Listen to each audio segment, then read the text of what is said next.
Hello and welcome. It's me again. You may have seen that obviously this stream has changed what it was going to be called quite a few times. Unfortunately, Alex is ill. He was going to be doing the stream today.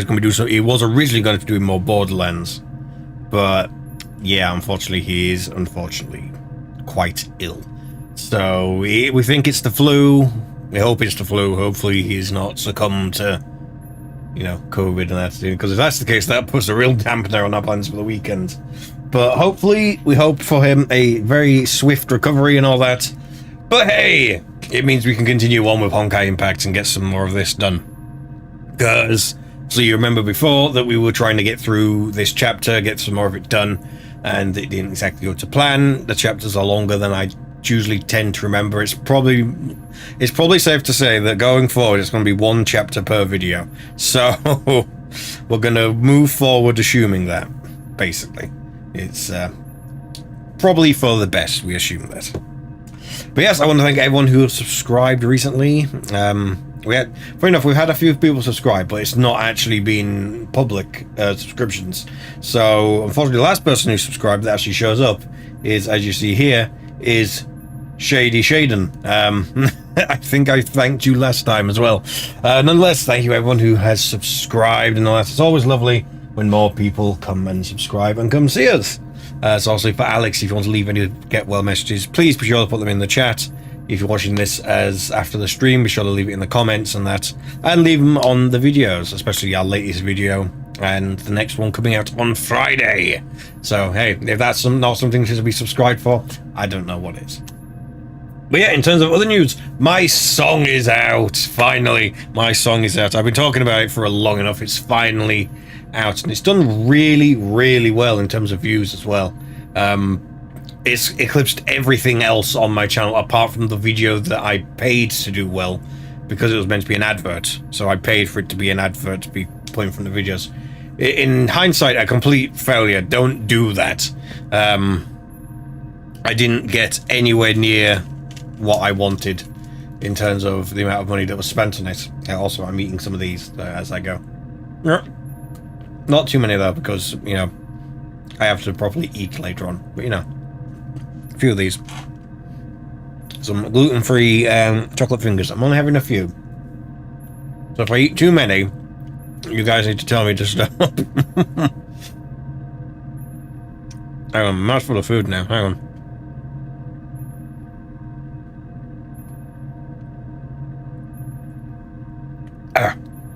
There we go. And a drink to wash it down. So obviously now I've just got chocolate in my mouth.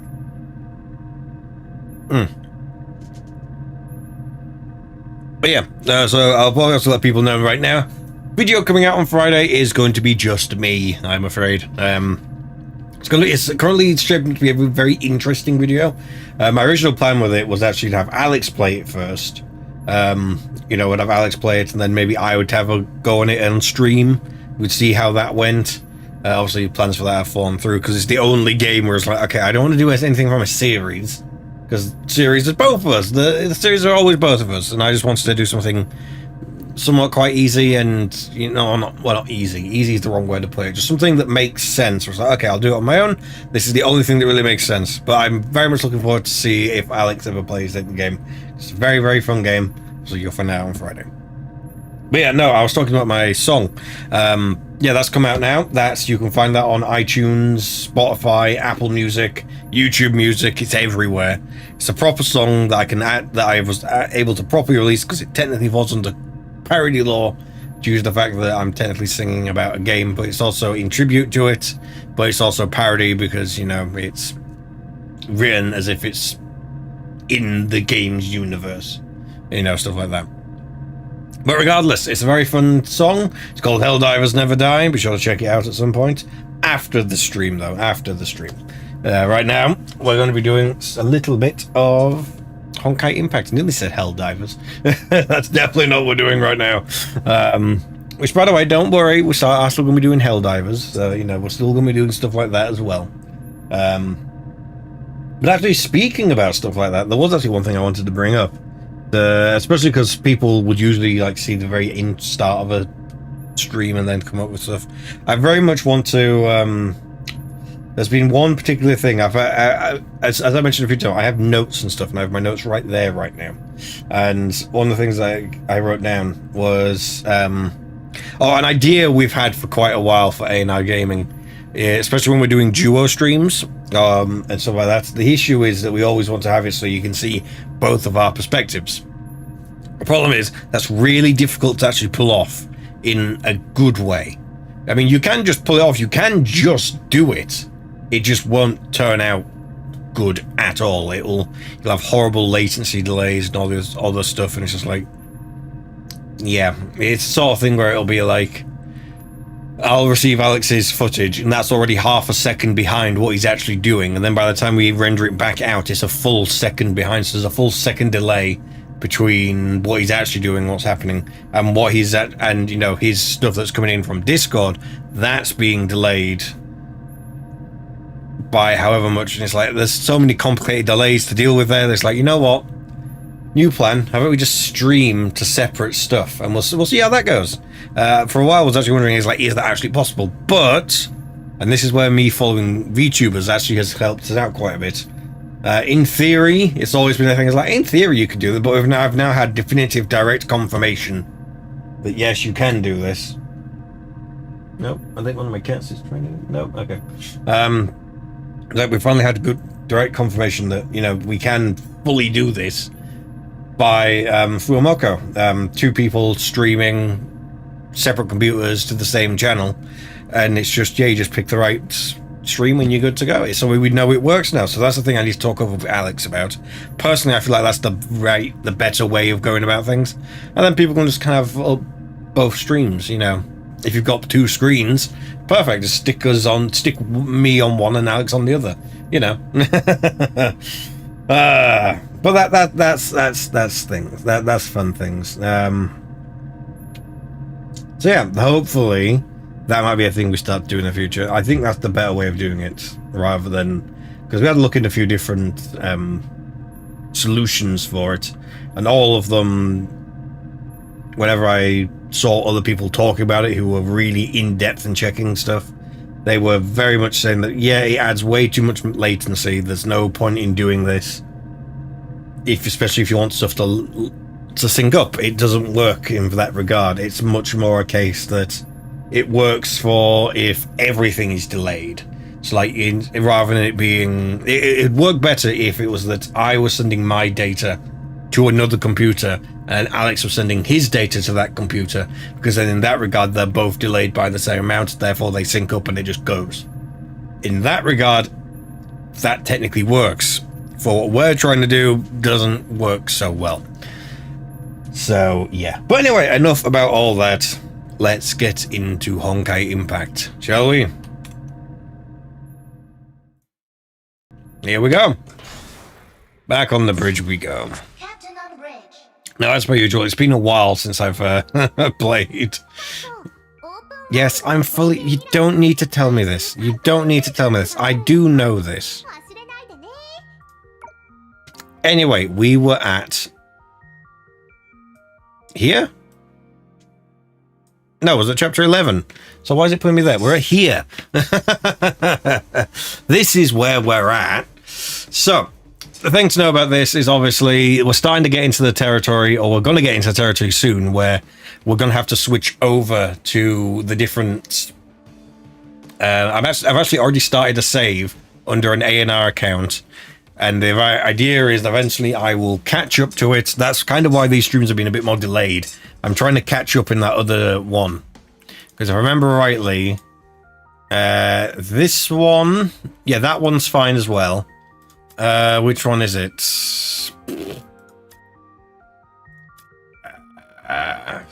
Where is it?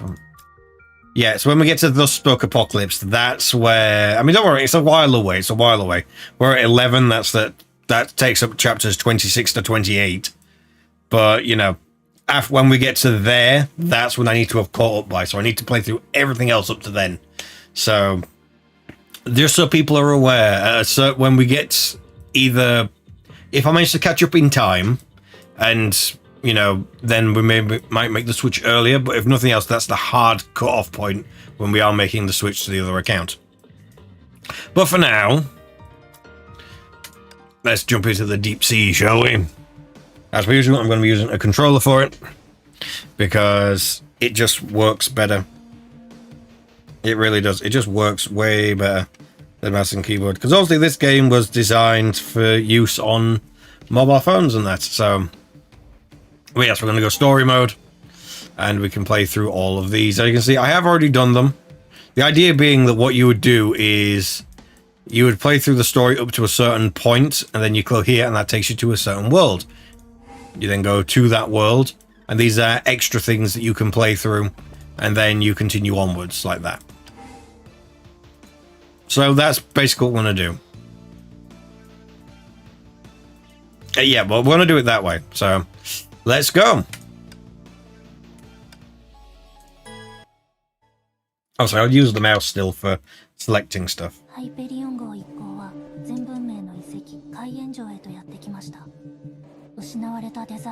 No, I don't want to do that. Cancel. I was just checking to make sure it was actually registering everything.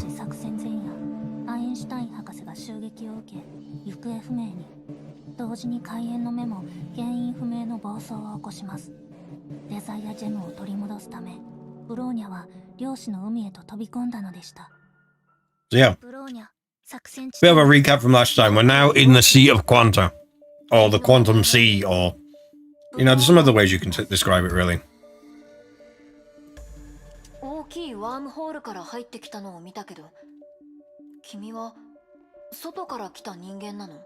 So,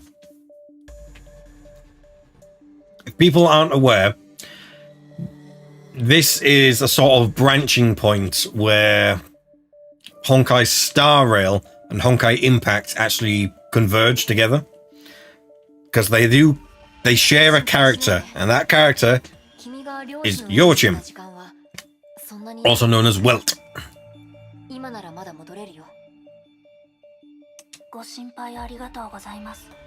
But, you know, we'll get to that when we get to it.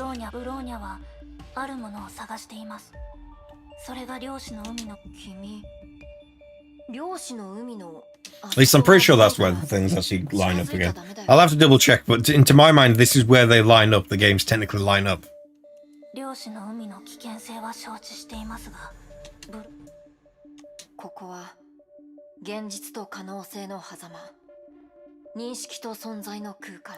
Yes, this is a weird, really weird place, basically. It's a very strange, weird place, is what they're saying here.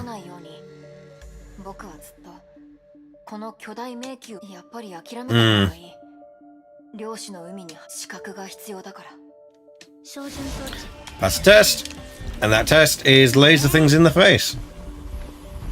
Pretty easy test, if you ask me.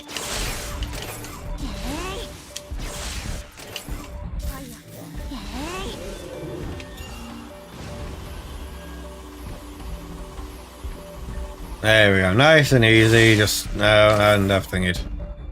Have that.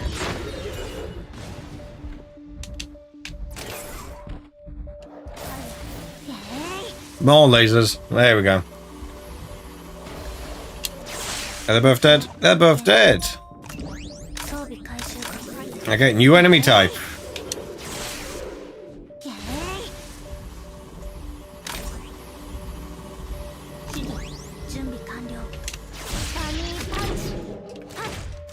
And I was going to punch it. Because you know that worked. This imaginary void Tartarus. We're just going to punch it. Because why not?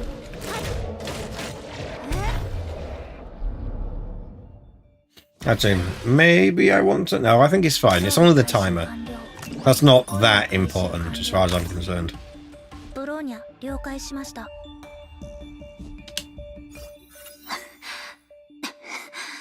It's tough, apparently. それらは漁師の海から生まれた影、認識の投射。この空間にいる限り、君は自分の僕の意志とは関係なく、君が漁師の海に近づくほど影は活発になる。So it's like we're not actually at the sea yet. We're approaching the sea. それらに与えられるダメージは限られている。でも、重装ウサギのことですか？重装ウサギ。So yeah, that's the official name of her little robot thing. その力も漁師の海から来ているけど、君はまだそれをすべて理解していない。でもそれは今する話じゃないんだ。 Are there days in the Sea of Quantum? That seems like a weird thing to say. これならブローニャにも。君は特別だね。君の過去は他のものとは違う。強い人ほど心に穴ができやすいけどね。ブローニャ、君が受ける試練はまだ。 Here we go. 君は Another cutscene. こことは全く異なる世界に行くんだ。気をつけて。 And that's kind of what happens a lot in this story. We end up world hopping. Hence you see those different worlds that we can go to for the extra stuff. Each one of those is us hopping to a different world. 君の答えを聞かせて。 So yeah, part 1 done. Now we go to the next level. 任務完了と判断しました。 Nice and easy. I'm trying to remember when chapter 11 came out, actually. Not sure, not sure.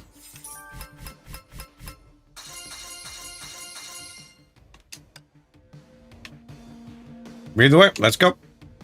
I'm not going to bother reading all the other stuff, so. Ah, we got Fool Her as well. Nice.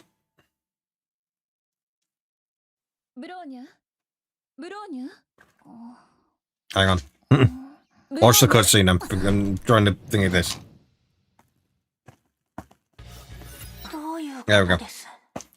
If I want more. And now it's like we're back at the start of the game. ここは聖フレイヤ学園1年 C 組水曜午前2限村田姫子の英語講義よ。ブローニャ、あなたみたいな優等生でも授業で居眠りするとはね。期末テストが近いからみんなが頑張っているのは知っている。 Different Himiko, not technically the same one as, you know, from our story. 試験中に眠ってしまったら私みたいに優しく起こしてくれる試験官なんていないからね。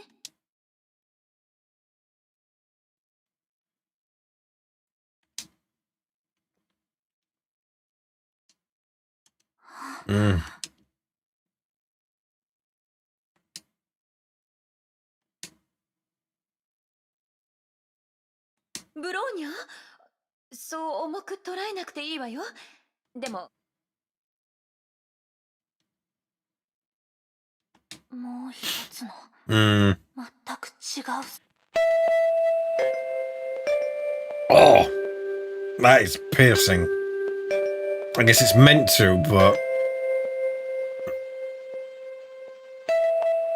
can I please? Yeah, there we go. 次は実践訓練よ。みんな中庭に集合ね。 Oh, that was piercing. 似ています。外も中もでも。姫子先生、皆さん揃います。今日は自由訓練よ。3人で1人。違います。ブローニャさん、どうしましたか？よろしければ私と組み。はい、問題あり。私も入らせてもらうわ。姫子さん、私一人で。あなた、一人で対処できない協定、先生の提案を受け入れましょう。ブローニャも。Now we're gonna find Himiko. システム警告。目標補足。I think we're up against the good Himiko battle suit as well.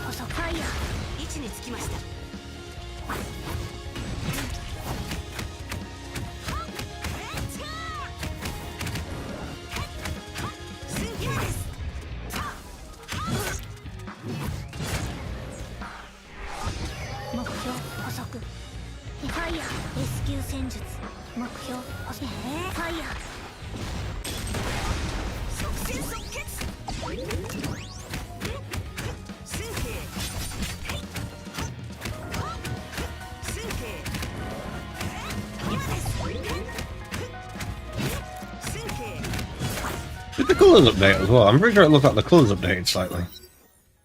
The colours definitely look different to me. Maybe they are. There we go. 私と模擬戦なんてしたことないのに、まるで私の動きをすべて把握してたみたい。素晴らしい才能だわ。 Wonder why. 今後も楽しみにしているわよ。さあ、橋の方で少し休憩しましょう。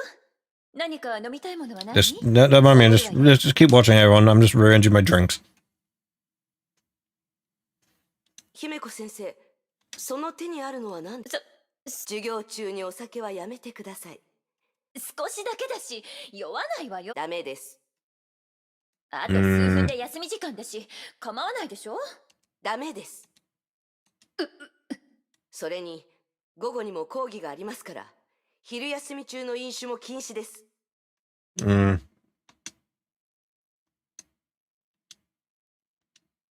ブローニャさん、どうしましたか？いえ、ブローニャ疲れてるの？さっきも無理しなくていいわよ。セーフレイヤ学園は他楽にしなさい。ここを自分の家だ。ブローニャは疲れていません。もう少し訓練したいです。姫子先生や委員長と。ブローニャさんのお願いでしたらいつでもこっちにも断る理由はないわ。姫子先生、委員長。Are we going to fight both now, or oh, it's the end of mission? Okay. Things happen. Because I'm not going to get anything from it, but you know. Well, I get these, but yeah. So that's that one done. Let's go. Is that one? Yeah, it is 3. Let's go. Have a drink.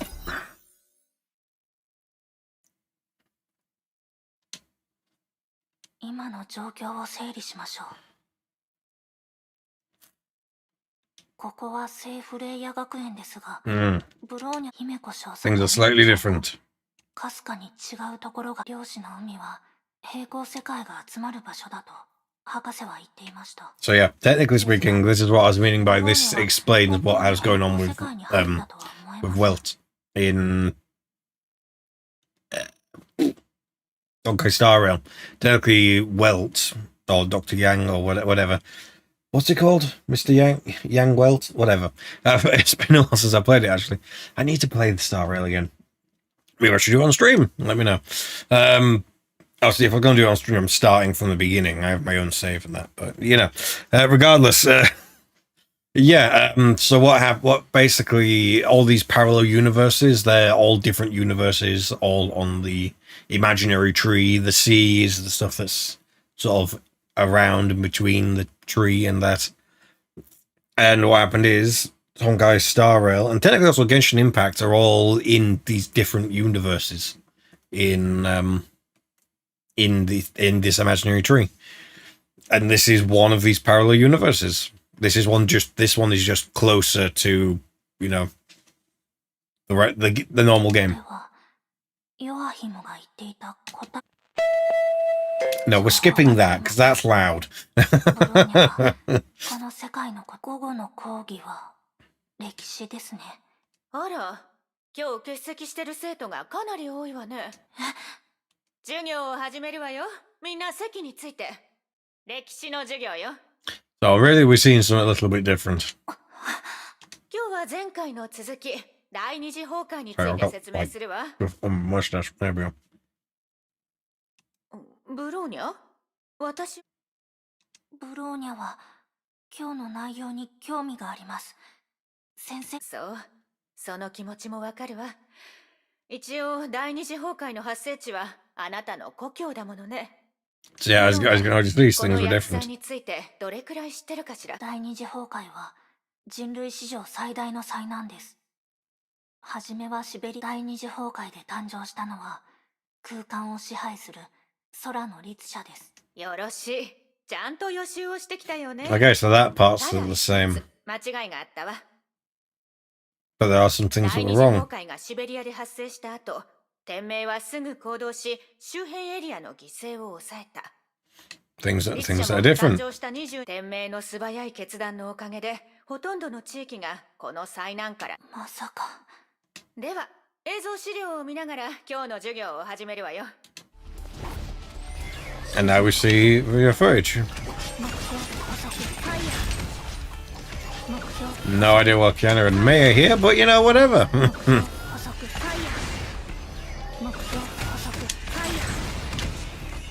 Like, also, they would spout all the stuff while we're fighting.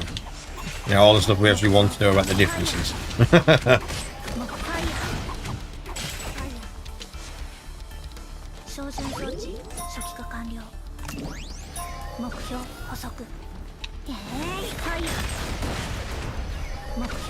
And someone's messaging me.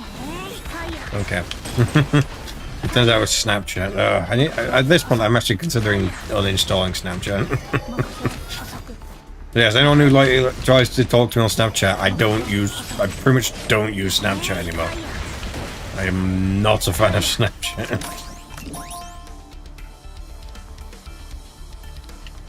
Just do I have to go somewhere, or? Oh no, here we are. The European branch. The European branch is what the thing is. And the remaining branches joined in. Democracy at work. This isn't Helldivers.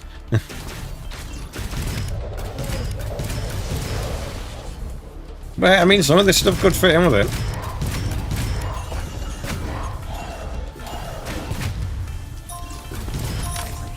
Yep, and here comes everyone. There we go.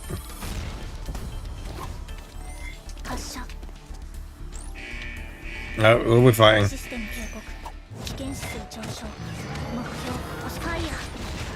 Oh, Son of Darkness.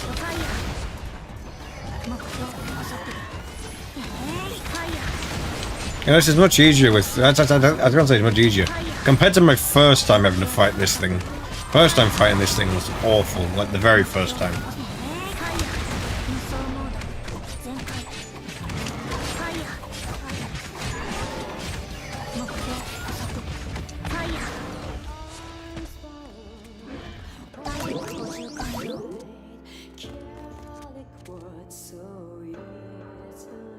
Let's say what now? この戦争で2つの力 There we が are. 戦局を左右し、一つは天命北米支部が開発した戦術機構。第二次崩壊で初めて実戦投入され、バルキリーに劣らないほどの。2つ目は天命 S 級バルキリー、セシリア・シャニアテが率いた節郎将軍。Yeah, like itches. There we go. 彼女たちは密者と戦いながら、シベリアとその周辺の救援を行い、大勢の一般彼女たちの努力がなかったら、かくいう私も当時彼女たちに救われた。でも崩壊が収束した後、節郎正体にはある疑惑がかけられたわ。無断で職務を離れた疑いがあるってね。でも私から見ると、彼女たちは自分で判断もできないで命令に従うだけのバルキリーなんて、ただの道具と何の違いも。それについてはみんなも分かっていると思うわ。だからセイフレイヤに。So yeah, Cecilia in this universe is still alive.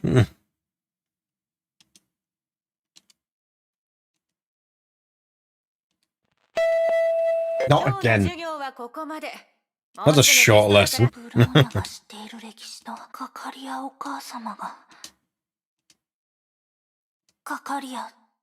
どうしたのブローニャ。先生は私の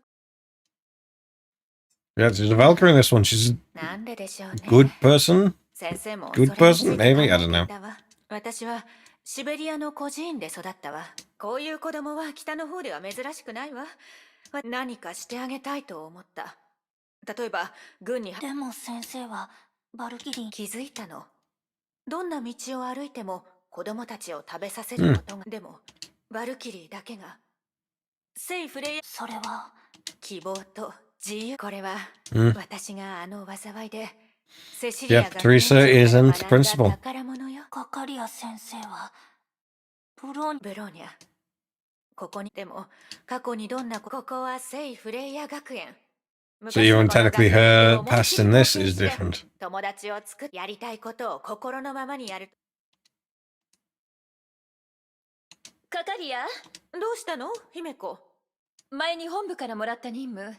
難しい内容じゃないから生徒を含めて今動けるのはどれくらいいる、4人よ。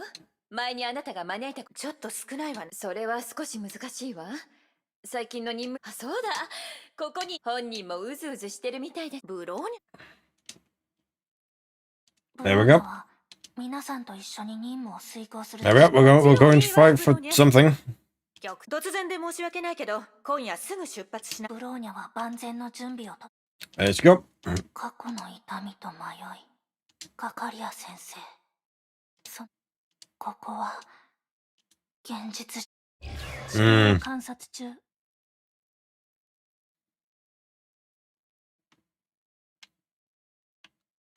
Very floating. Trying to get the stuff in the right place.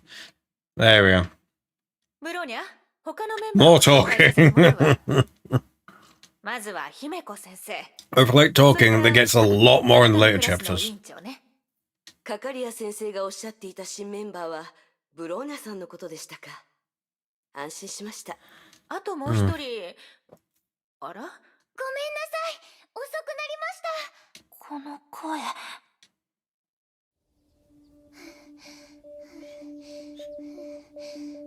Yeah, the person, very important person now is Seela.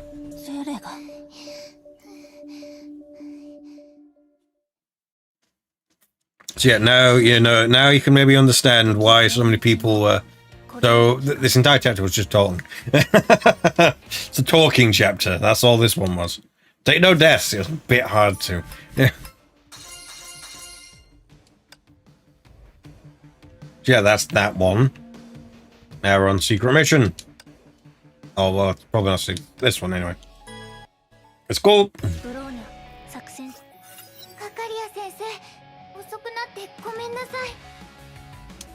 Yeah, now you know why everyone was so excited when you saw Seela and Bronya in Star Rail. There you go. ならいいわ。紹介するわね。この子がブローニャ。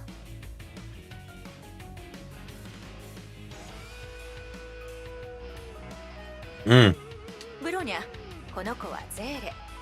少し人見知りだけど。はじめまして、ブローニャをね。はじめまして。戦艦の到着まであと数分。みんな準備は？ブローニャはかかりやお母様がバルキリーになっているのなら、あの孤児院も存在しない。つまり X 点実験もありません。つまりこの世界ブローニャは。 There you go. You're learning a bit more about our past now.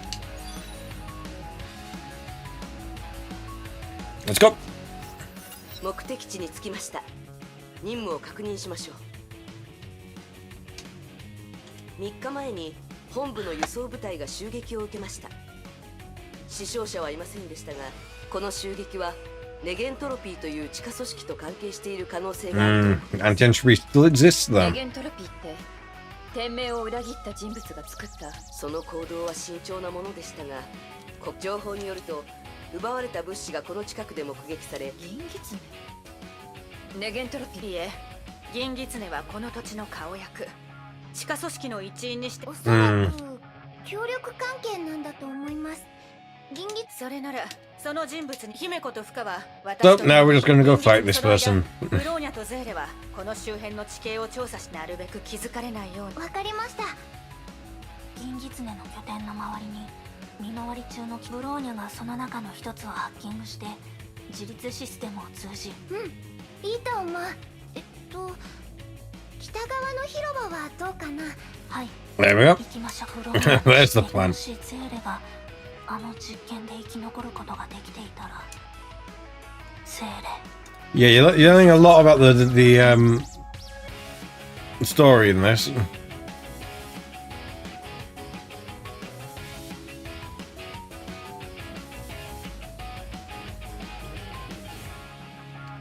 Oh, I have to do that. Right. That's a really tiny thing on the screen. I can't see that very well.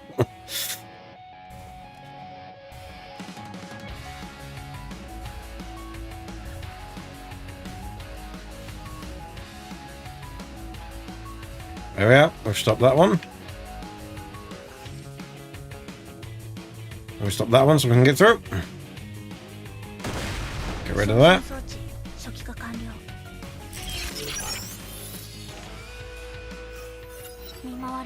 No need. We'll just attack it now. No, just attack it now. It's fine.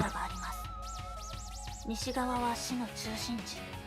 夜中になると人の流れが激減します。左側は銀狐の勢力範囲内で本人の主要かつ時間がありません。手はこの2つじゃないよ。銀狐が物資をここですか。ここはゼーレ。見回りの経路だよ。機構の数は多くないけど、ここは24時間監視がされる。なるほど。それに気づいたという。任務資料で見ただけだよ。ブローニャは任務資料でこんな内容を見た記憶がありません。この違和感は何でしょうか。ブローニャ、銀狐は殺したのですか。まさか麻酔銃よ。死体が増えるのは面倒だもの。権限を使用する鍵を手に入れたわ。ゼーレが怪しい場所を見つけました。座標。分かった。そこで合流しよう。 There we go. And now we're off. 発見。目標補足。ファイヤー。ファイヤー。輸送モード全開。ファイヤー。目標ファイヤー。無条件目標補足。ファイヤー。目標補足。ファイヤー。目標補足。ファイヤー。ファイヤー。Oh, I've got X as well. I keep forgetting that's a button you can press. Oh, these ones are a pain. Never a fan of these ones. I mean, they're the enemies, so I shouldn't be a fan of any of them, but you know, just not fun. Especially with the claws, because what they can do is they can create... what as it's doing right now, it tries to pull you in, and then it has a very quick attack that it does directly in front of it, which is usually where it's pulled you in from. Ends up being an absolute pain to deal with.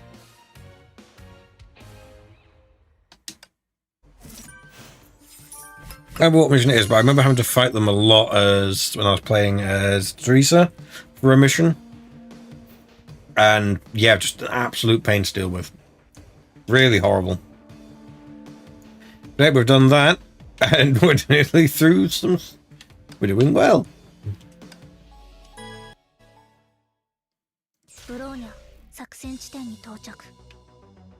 So here we are, we're in now. この廃棄された倉庫が銀狐が物資を隠した場所。 Obviously, we're not going to play as Kokolia because there's no player model for her. So, これは生体識別センサーです。銀狐の拠点内のものと一致します。この倉庫も彼の所有。よく there we go. Found あ it. なたたちの早速いただいた鍵を使って君たち弱いも。どういうこと？倉庫にそれらしいものはまさかこの子。なんですって？君たち嫌だ。来ないで。気をつけてください。この子に崩壊エネル Oh, not エ good. ネルギーを使って武器を。目標補足。 Or is it this one that's the absolute pain? I can't remember. One of them is an absolute pain to deal with. It might be... Oh, no, no, it's that one. This is the one that's an absolute pain. That attack, I remember it well now.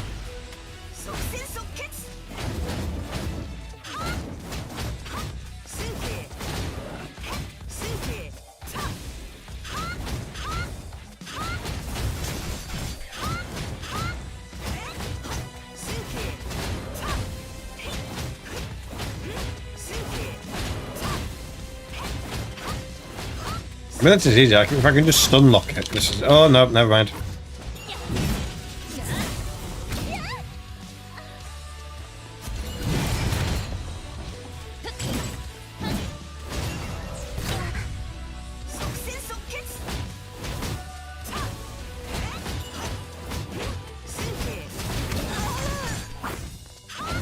Okay, yep, still an absolute pain to deal with these things.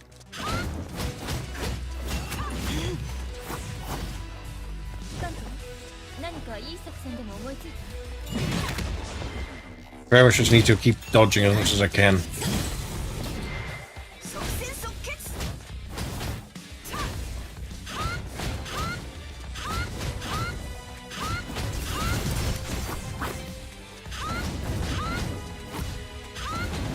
At least she's got a range attack.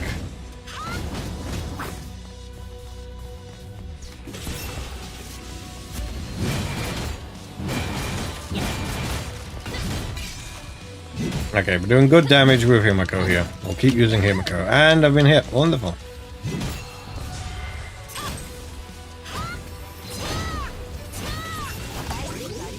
More health. Thank you. Got hair in my mouth.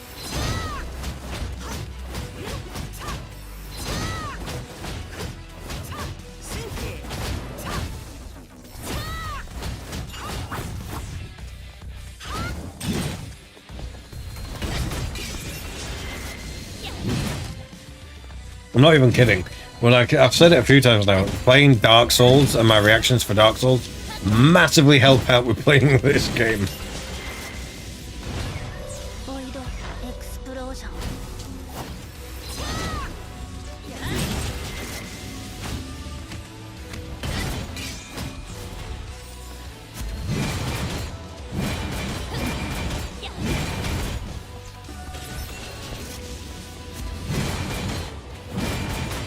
There we go. Nearly done. Nearly there.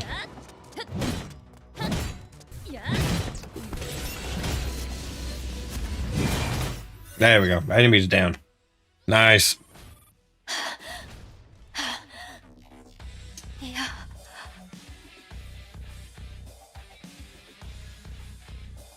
気を失っています。どうやらこの子の体、傷跡がたくさんあります。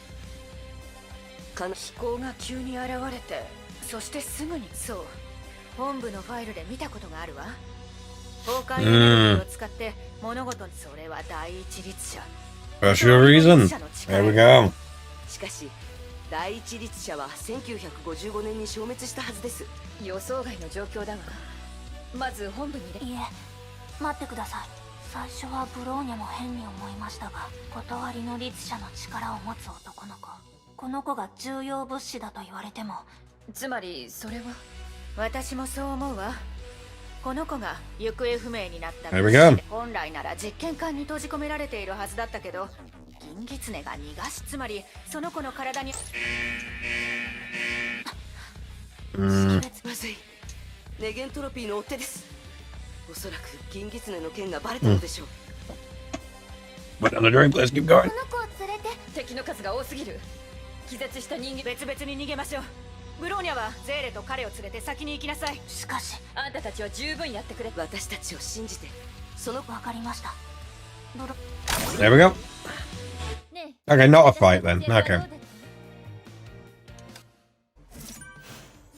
Or maybe there will be. I don't know. We'll find out. Let's go.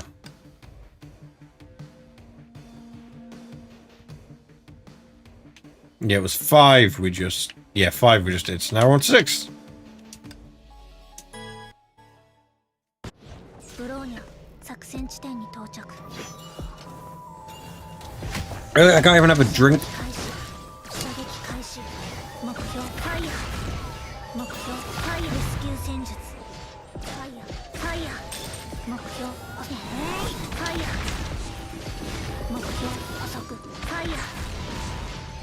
目標ファイヤー。 There we go. Oh, now I could have had a drink. Oh well. 敵の行動経路が乱れています。あとは撤退ポイントで合流して。ブローニャお姉ちゃん、どうしました？ゼレ。撤退ポイントには。どうしてですか？この子をどこか別のところに連れて行かないと。そう。どこに連れて？まだわからない。ゼレ、どうしたのですか？ダメ。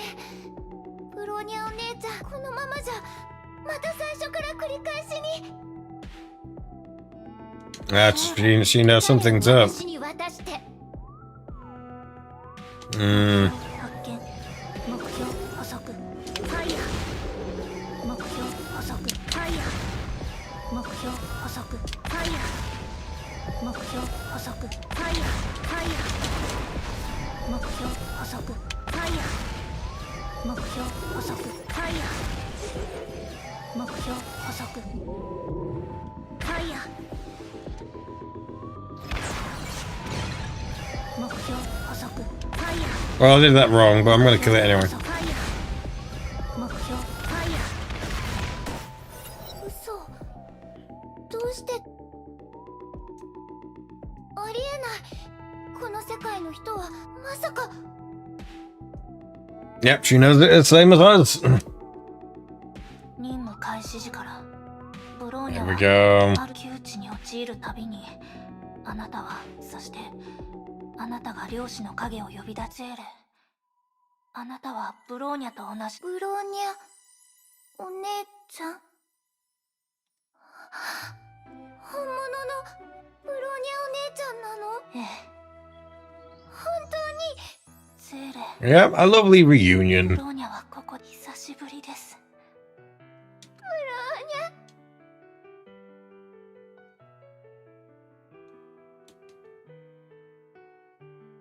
There you go. A nice, touching reunion.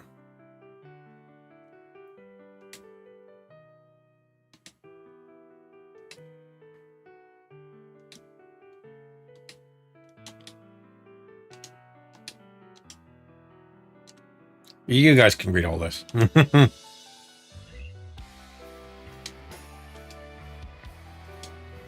しかし There we go. どうしてここにゼーレにもわからない。何もない部屋、時間さえも忘れるくらい。でもある日急に扉、やっと逃げられる。ブローニャお姉ちゃん、その後のことはよくわからなく。光、大丈夫。ブローニャが見つけたからには。 There we go. ブローニャお姉ちゃん、そのどうしてですか？この世界はずっとループしているの。実はお姉ちゃんと最初の数回は任務に失敗して昏睡状態に。それから何もかもが通りで、ゼーレはこれから起こる何度も試して間違った選択肢を回避して、それでもどうして Time loop. It's Groundhog Day. Groundhog Day. 怖がらないでください。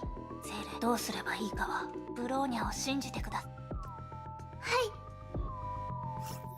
みん There we な go. 無事のようね。あとはこの子を本部の担当に渡す。全員よくやってくれたわ。特に待ってください。この子は本部に渡せません。その理由。感電跡、やけど、手術の痕跡。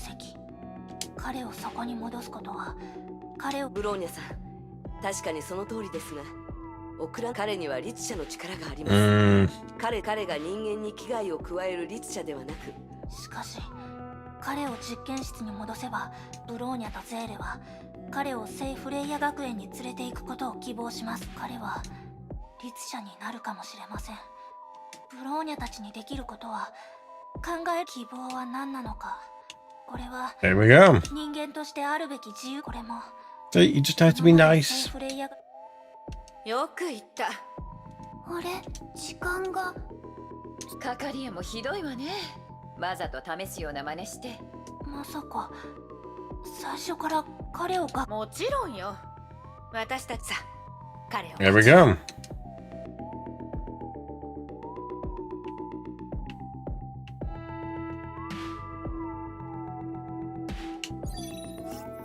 任務は失敗。情報屋の銀狐を捕らえることはできたが、第五小隊が追跡を試みるも任務の責任者として全て。それから聖フレイヤ学園に普通の転校生。これでいいと思う？ブローニャは問題ないと思います。やはり There we あ go. なたを連れてブローニャ、そう遠くない。ありがとうございます、カカリア先生。彼を輸送艦には乗せない。彼は今日から自由の身だわ。 There, we've been thrown out of that world now. ブローニャたちは戻ってきたのですか？ There we are. 敵全員沈黙。これより帰還。 Just ignore the fact that we're back in it for this like cutscene or whatever, you know. It doesn't count. There we go. Now, normally what you'd do next in this is you'd play through... This is how it technically works. You go through World 1, you'd play through all of these. Pretty sure these are just challenges.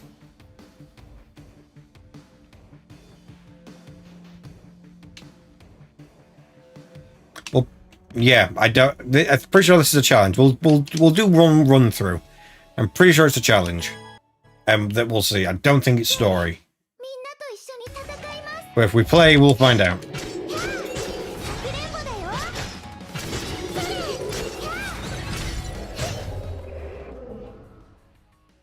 That was faster than I thought it was going to be. Okay. Yep, they're not story, they're just extra stuff. Okay, so good to know. I definitely know I'm doing the right thing. And basically, we're just not going to play them. Quite simply. Because these are just extra challenges. I mean, don't get me wrong, I got through it fast and all. But if we play this, this is story. This is what happened next in that world. ここは聖フレイヤ学園。いえ、すぐにわかるわ。先生たちは時間通りに治療を受けないと。安心して。もうそうだ、まだあなたの名前 W317。そういうのじゃなくて、名前はあなたを象徴するもの。僕も、みんなみたいに。もちろん。これはあなたのベルト。That's Welt. 僕の名前は。And that's what happened there. But now we can continue onward. So that's World 1. The idea is you play through that. And then you continue here. And then we keep going. Let's keep going. So I say I did click the right thing, didn't I? Yeah. I have to make sure sometimes. I have to make sure. Also, I've realized I'm hitting the thing pretty hard on my mic. I'm going to turn it down slightly. I'm hitting it very hard. But yeah, fun fact, we have our own custom processing that we use for our voices. Which reminds me, I do need to check out something with Alex's, actually. I need to make an adjustment. Just small things that'll help him out. But obviously, we have to do that when he's well again. 改めて自己紹介するよ。僕は第一律者。ベルト用の分身。彼が残した一枚の刀であり、Shadow of Welt Yang. 彼の命令でここを守っている。And obviously Welt is in Star Rail, and you know that's one of the universes he's doing stuff in, and he's trying to get back. Now, if I remember rightly, by the end of this chapter, he comes back. So technically, at some point in Star Rail, Welt will either at the end of the story, whenever that will be, or at some point, Welt will leave and come back into this universe, and then that's where he stays. 1年前、ベルトは漁師の海に入って以降、戻って答えを知りたければ、でも、あのカカリアという人が君を。大丈夫です。君でもブローニャゼーレっていう彼女のことは知らない。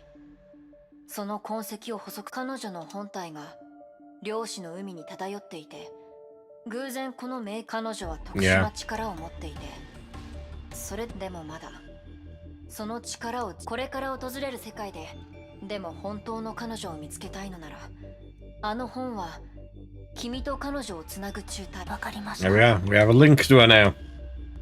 ゼーレ。 Speaking of which, she's right here. Yay! We've done it. Obviously, characters and all that. この程度怖くなんてない。 The thing is that she's a really fun character to play as. It's a shame that she's not meta now, because, you know, power creep and all that. She's a very fun character to play there.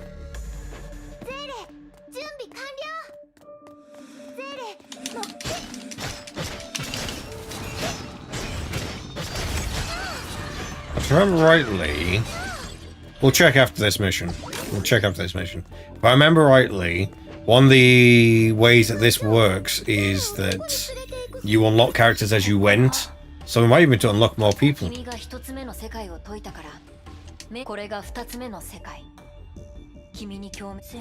Now we go to World 2. There we go. I can't remember if I've unlocked everyone though. I think I probably have. Let's find out. Let's go to the manifest. Okay, so I've already unlocked everyone there. Let's do this. And that's just upgraded everyone's stuff, basically. So I don't have enough of that to draw anything. If I go to Valkyries, yeah, this is everyone I've got unlocked that I can use, basically. So the way it works is, have I got everyone maxed? I've probably got everyone maxed, actually.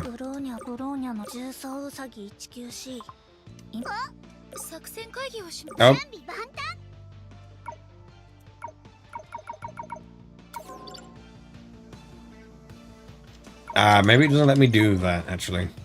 Yeah, because that was something that came out afterwards, so probably doesn't let me do that. Can I swap a weapon? Oh, I can, but that's the best weapon, so... And yeah, you get loads of stigma and stuff that actually works only in this. It's like it's recommending that for me. So... no, let's not actually change anything. We'll leave it at that. But yeah, so I've unlocked every character already. That's one of the things that you'd get eventually as you went through it, obviously. But hey, we're playing through a past save. That's one of the reasons why I went to get the ANR one and caught up. And then it's case like, okay, we're going through this fresh, and you can see how things are meant to be played with this. Technically, with this, we're rushing through it, which in some cases is a good thing.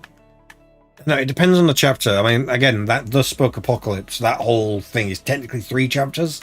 So that might be like a multi-stream thing where we're progressing through it. So we'll see how it goes. Who knows? We will find out when we get to it.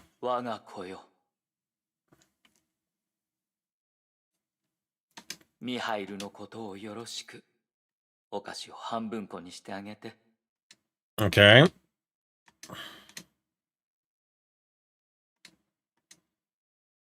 我が子よ。先に行き、主のためにあ。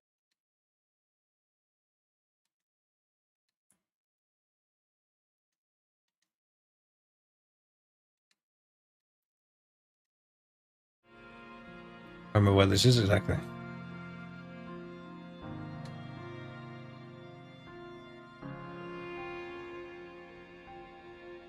我が子たちよ。なぜ先に行く人がいるの？それは死が先に訪れただけ。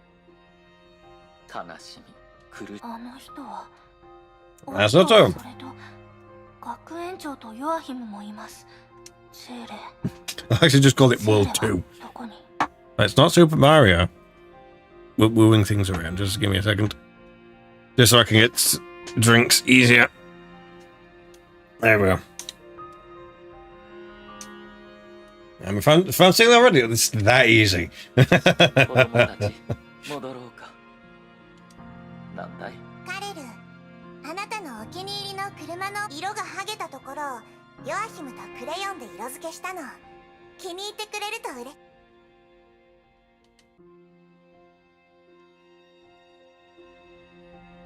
That's a heavy start for this. What happened? Someone died. I don't know if that works in quite well with the latest video we have on our channel, Heavy Rain. Go give it a watch. But after this, obviously.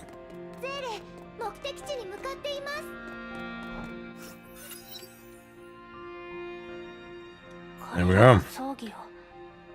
花も写真もない。あるのは音の変わった風景ですが。馴染みのここは孤児院だよ。この子たちは私たちとブローニャお姉ちゃん。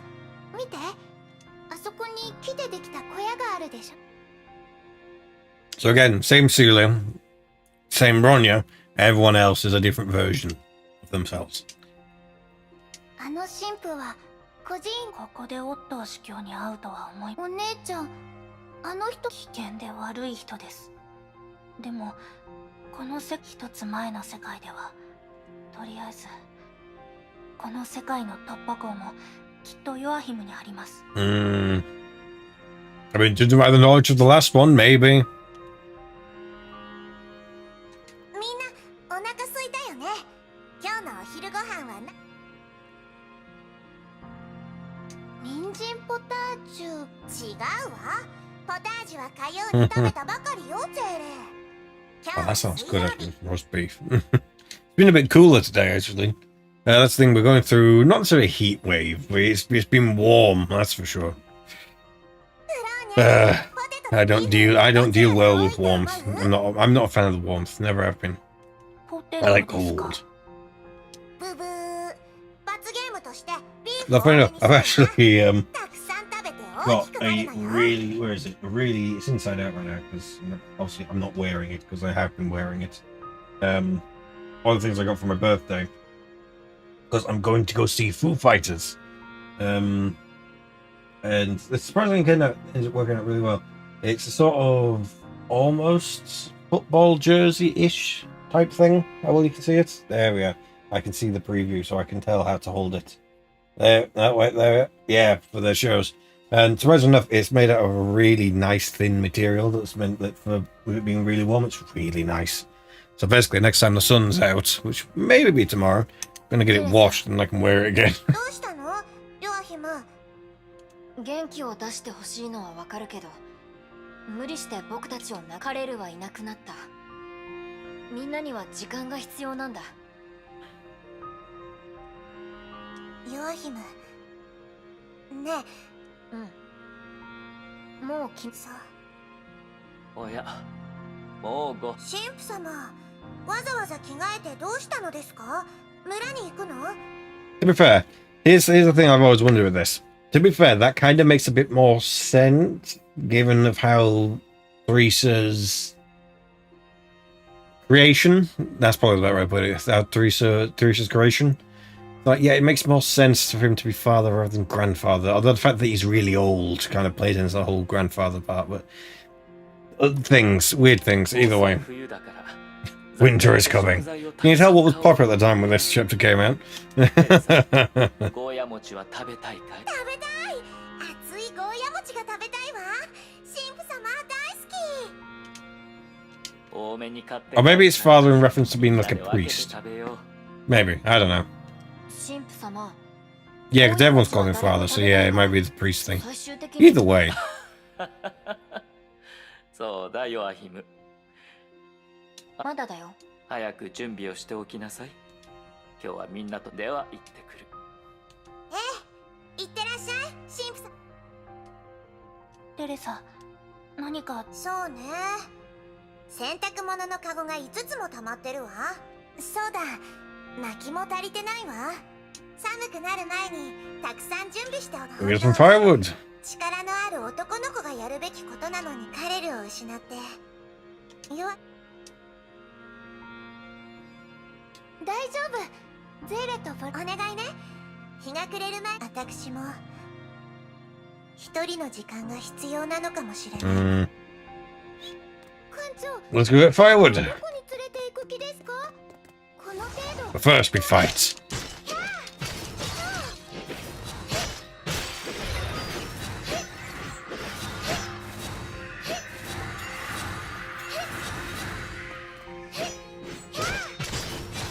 Here we go.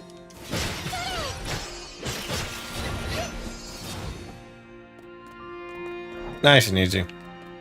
Again, wonderful character to play. I'm just ashamed that it's not like meta or like really good anymore.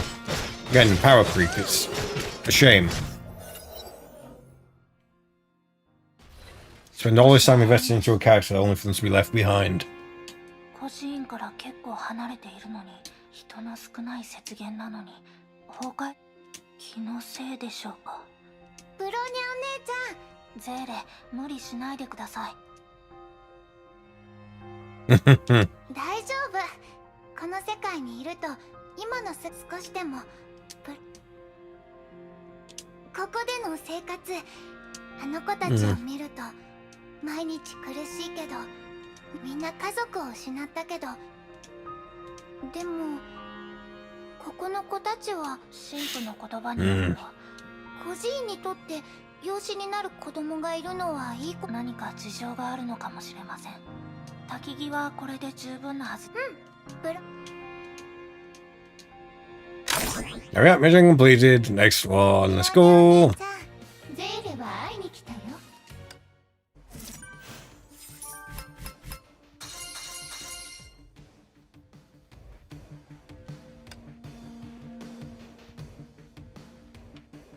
It's now 11:09. Go. テレサ、戻りま。ありがとう。助かったわ。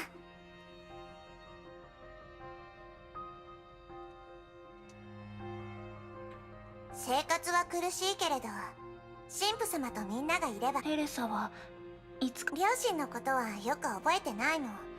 私を奪って薪を割っていたわ。外は雪だったけど、この子中は神父様と来た子供じゃないけど、今いるこの中で一番長い。ヨアヒムはどうですか？どうして急に彼。お昼ご飯の時少し気まずい雰囲気。明日彼はここを出るのですよね。内緒に。私とヨアヒムに何かあったのでは。神父様とヨアヒムに。ヨアヒムの父親は神父様に殺されたの。I would explain it. 私の知る限り彼の父親は医者で、病気で亡くなったヨアヒムの母親を生き返らせるそして彼は禁忌を犯し。最初、ヨアヒムの父親はモルモットを使って、そして神父様がそれに気づいた時。そんな。だから神父様がヨアヒムの。それでヨアヒムは孤児になったのよ。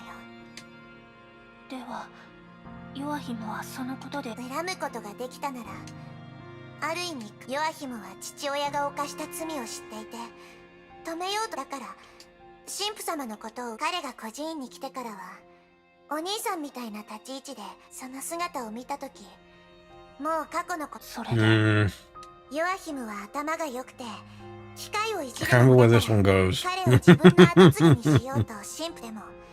その日から。That's the thing, in Vern's case, it's like, it's nice me revisiting all this because I can't remember where some of this goes. 彼があのことを。もしかしたら彼にはこことは違う憧れの生活があって、それなら彼は言うはずだわ。彼は怖がっているの。何を？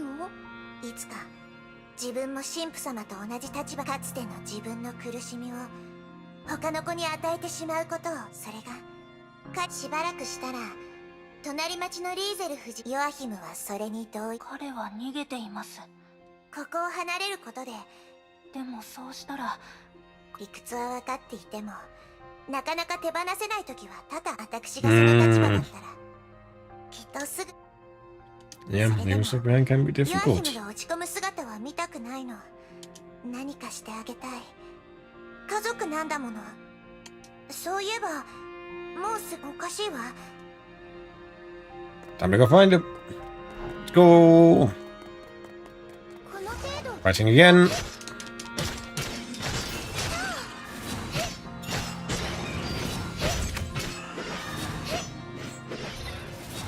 Oh, they died quickly. Another second arena. Let's go.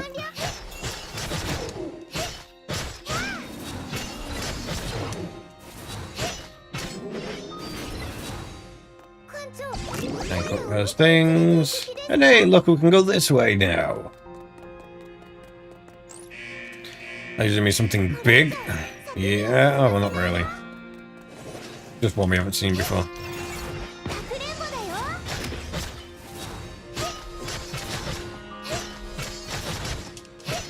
Yeah, not really a problem when I can just do that. もう突き当たりですね。神父様はここには来ていない。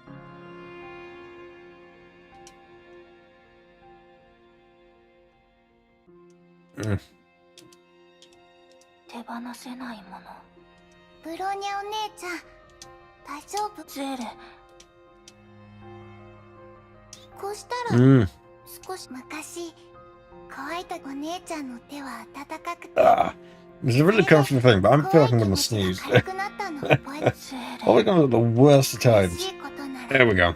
もうゼーレはずっとブローニャお姉ちゃんのそばにいるよ。ありがとう。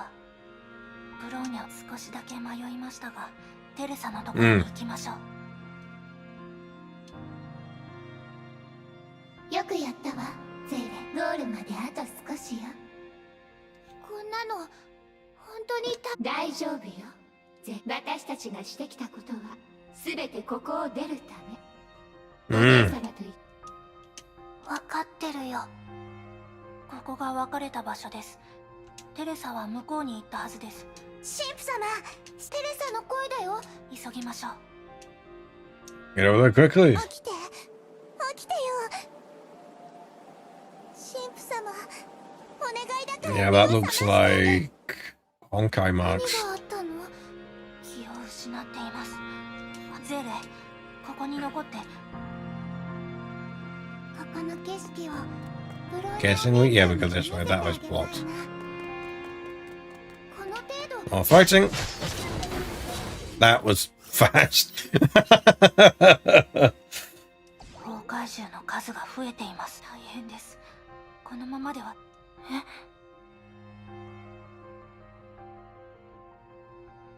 何が？あなたは第8の神の鍵、土星の羽ですね。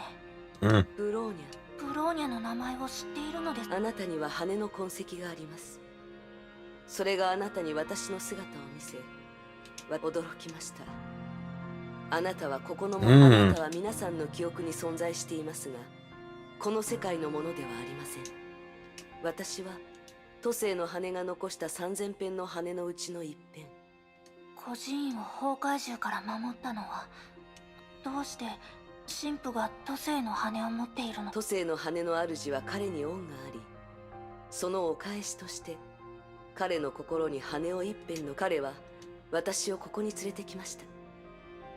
それしかし彼の命は今終わりを迎えよ。神父は彼には心の声、未練があります。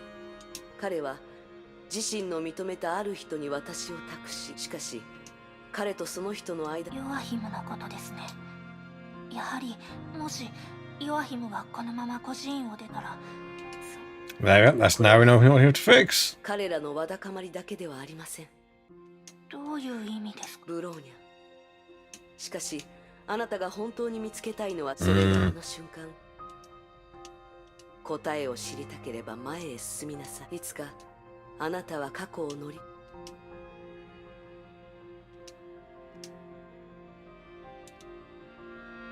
There we are, mission complete.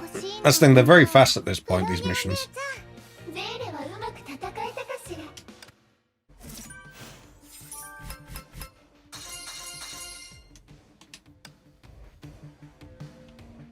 It was 9.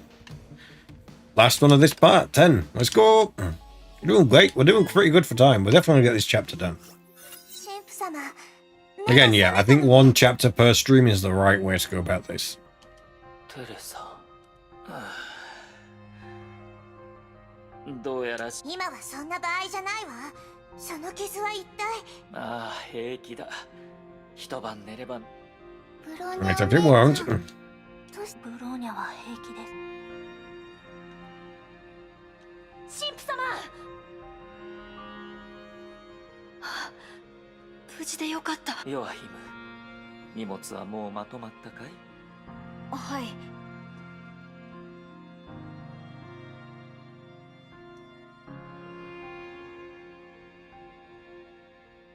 明日の朝に出るんだ。今日早めに休むと。この十字架、僕の代わりに村で君に渡す選別を探したんだが、やはり僕を幾度も災いから守ってくれた。いい。ヨアヒム、受け取って。ごめん。もらえない。加護。善意という名のもとで人を殺めたものなら。ヨアヒム、何を。神父様がいいんだ、テレサ。神父様の気持ちを何も分かってないのはそっちだ。待ってくれ、ヨアヒム。まずい、もう日が暮れる。テレサ、神父をよろしくお願いします。 Let's go. 景色をブローニャお姉ちゃんにも見せてあげたい。 Recognizing this area now, it's the place where we fight. The only thing when they use the same area again and again, you kind of get used to it.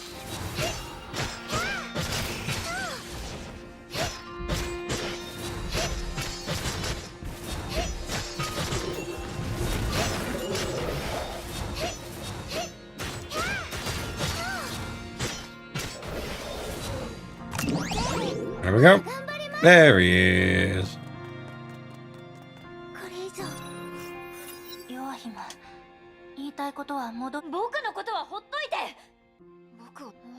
たくない。Hmm. 崩壊銃です。 What are we fighting this time? Oh, a collection. That's not so bad.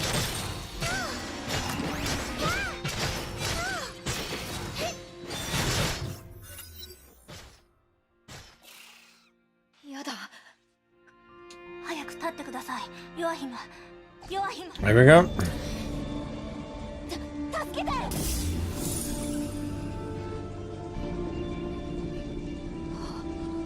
神父様。よかったテレサに見つからないようにするの。Hmm.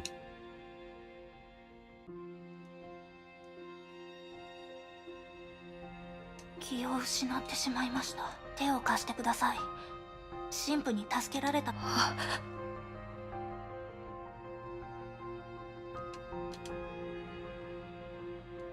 一体何から逃げているのですか。 Not sure that's the way I would have taken that, but sure. 自分の過去からですか。神父と孤児院のみんなからですか。どちらも違うはずです。あなたは。わからない。一体どうすればと。この世界は何が正しく正しい、悪いの区別がされるのは物事のみで、難しいのは分かっています。怖いなら言ってください。黙ったあなたのことが大事で、あなたには家族がいます。何もかもが取り返しのつかない。Hmm.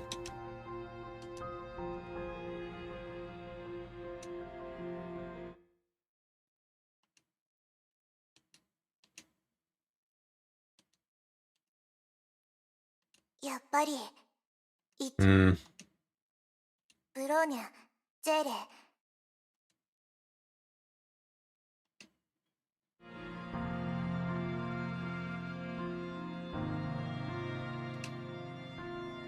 テレサ Yep, that's Honkai corruption, all right. 十字架を雪原に落としたようだ。神父様、休んで来週、いや、明日。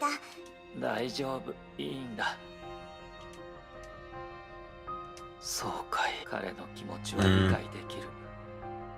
神父様のせいじゃない。善か悪かだけでこの世のすべてのもん。あの時彼の父親を救う方法が他にあったのでは。でもいくら考えてもあの日彼を通して昔の自分を見たのかもしれん。神父。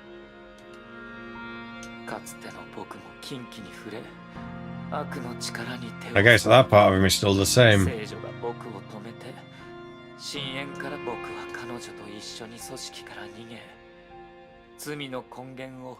でも僕たちは呪いを受けたんだ。彼女がいなくなる前に。 And maybe not the same. この選択、今その答えを。人の一生では1回目は善と悪、2回目は善と悪だけじゃないと理解する、3回目は善と悪がないと承知した上で。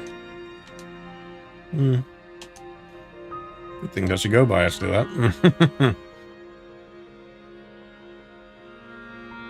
彼女を異国の地に埋め、ヨアヒムの迷いは理解できる。だから神父さん。子供たち、犯した過ちが多すぎて。でも君たちのおかげで自分。神父様。ヨアヒム、聞いてます。ヨアヒム。 Got to get the cross. 神父様が昨晩亡くした僕にプレゼントすると言ってく。今でも迷っているけど、でも僕はこの一歩を踏み出し、だからこれからも僕の家族として。ああ、ヨアヒム。 And that's nice. 美しい戦いをした。君の信じた道は守ったよ。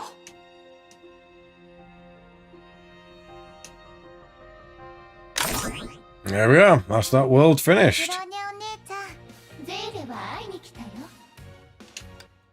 There we go. So that is that world done. We'll look at the cutscene. Because obviously these are just challenges. Challenges I need to do. Ooh, maybe something I can do in the future. Maybe that can be like an extra stream. Not extra stream. Extra stream of this where I go through and try and actually 100% chapters. That could be fun. Yeah.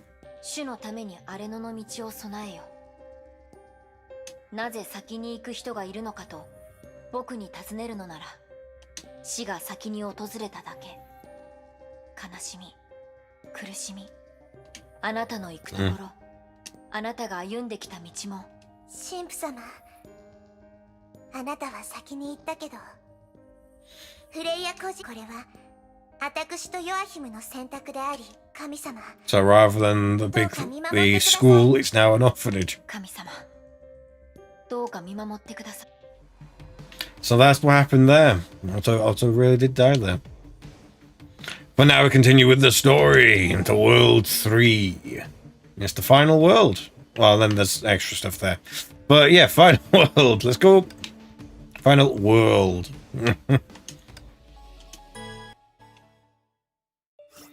Fun fact, Alex actually said he started playing this now. So that could be that's good.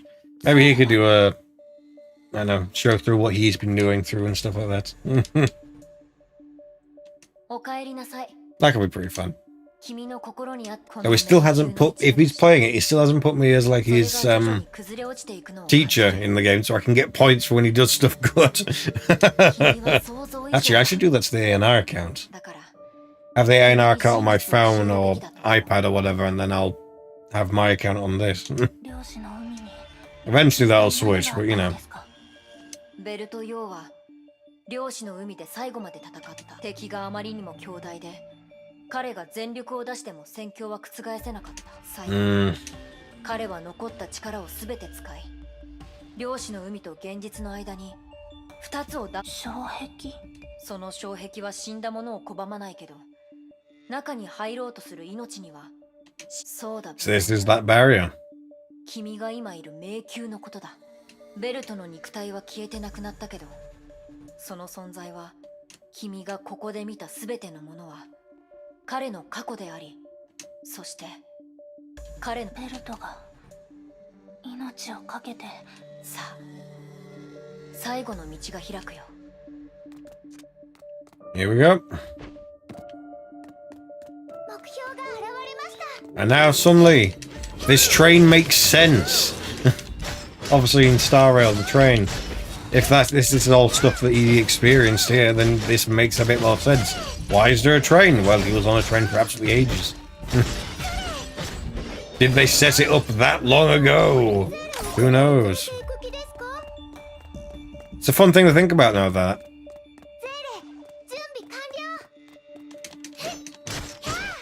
It feels like that should be one of those things you see in a, what's that, YouTube short of, you know, when someone tries to explain something from a game. I don't know what exactly you'd describe it. That's the thing with shorts. They don't really have, like, defined genres or anything. They're just, it's a short.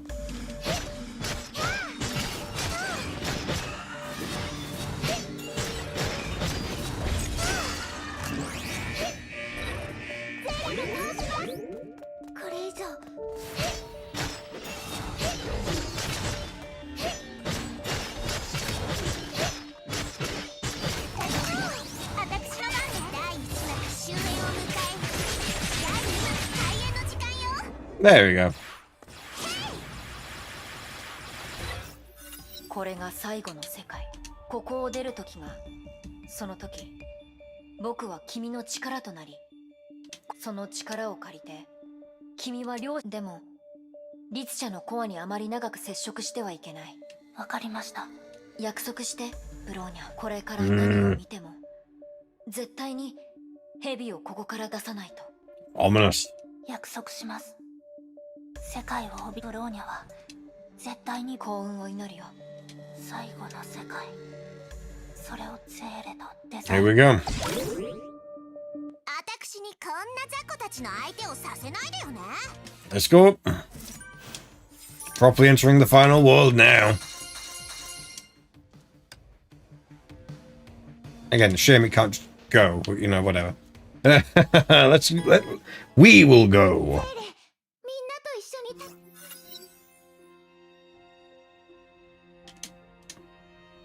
ブローニャお姉ちゃん。ブローニャお姉ちゃん。 Well, I found Celia again, so that's easy. 無事みたいだね。急に雪 There's Kiana. キアナ、何よ、そんなに驚いちゃって。キアナちゃん、ふざけないの。空の律者への総攻撃がもうじき最終だ。空の律者。でもどうしてキアナとめ敵の反応が近づいている。Yeah, it doesn't quite make sense that. ゼレをどこで。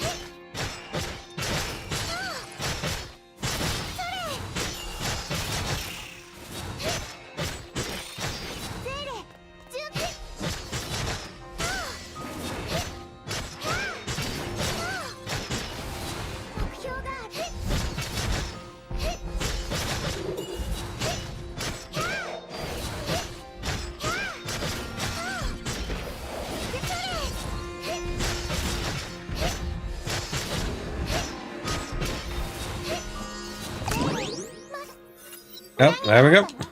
崩壊時。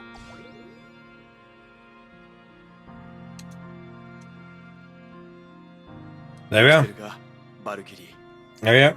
That's well proper. Are you using him in Star Rail as well? ベルト。あなたたちはネゲント。油断するな。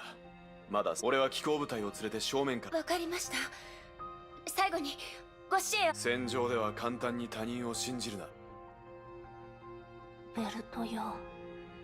ネゲントロピンどうしてか冷たい感。飛べるなんてすごい。あれが第一。すごいね。手を借りでも、第一律者は数十年前に主教様に彼って偽物じゃん。詳細に関しては私もよく知らないわ。 I'm getting messages. 彼がネゲントロピーを作って律者で、ただ今まで操縦士もコックピット、人類のために戦う律者。そう言わないで。この違和感、ブローニャお姉ちゃん、聖フレイヤ学園とも怖がらないでください。おしゃべりはここまでにして。 I can't remember if Syl is actually there in this world properly or not.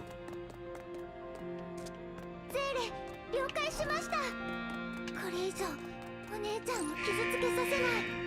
強そうな敵、勝てるかな。 Oh yeah, I've got to fight this one again.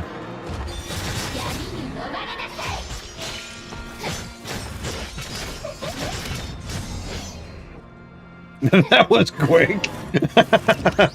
I wasn't expecting that. That's meant to be a big fight. What? Oh well. 戦場の中心に巨大崩壊エネルギー反応。空の律者ともあろう。I hope that's doing. 人間にここまで追い詰められるのは。 No, we're not skipping this. その力、俺が使わせてもらう。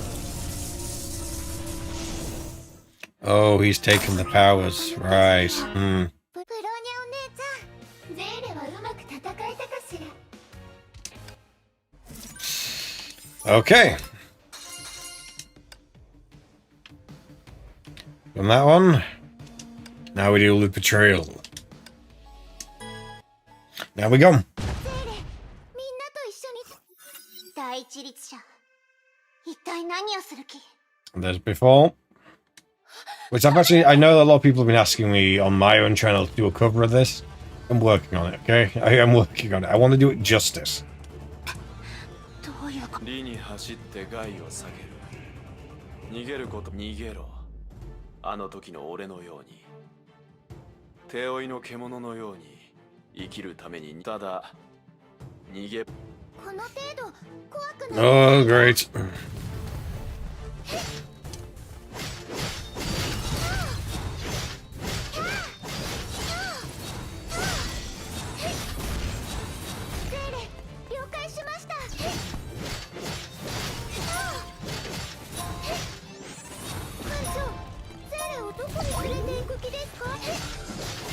Yeah, long range needs to be dealt with first.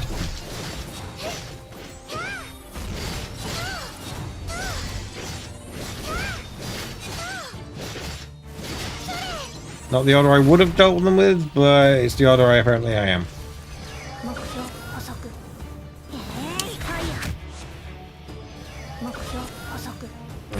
Weak against them. I need to at least be either up or neutral.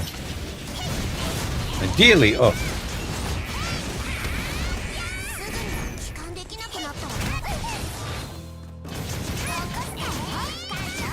That's a powerful one.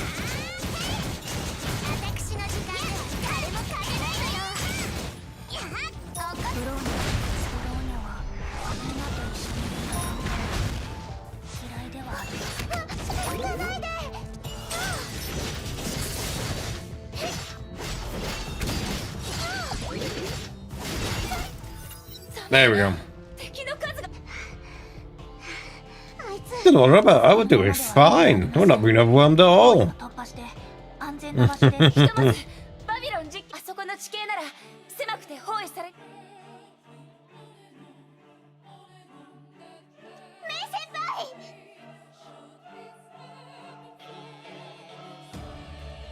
Interesting they kept the backing vocals in this version of the song when they've removed the vocals in all of it, basically.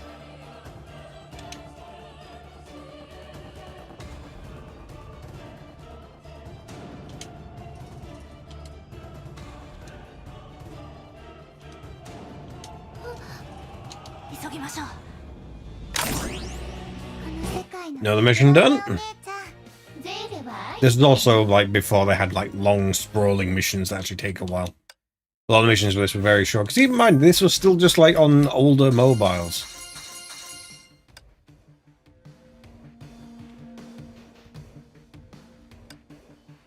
Let's keep going.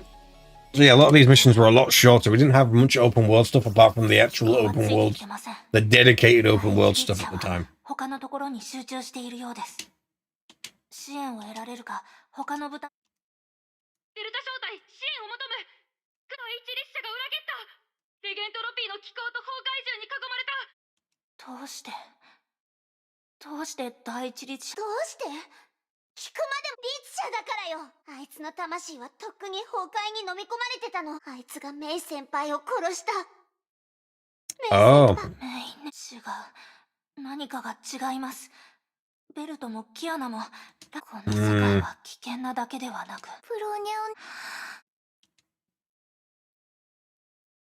大丈夫ですゼーレあの人ゼーレこれ以上か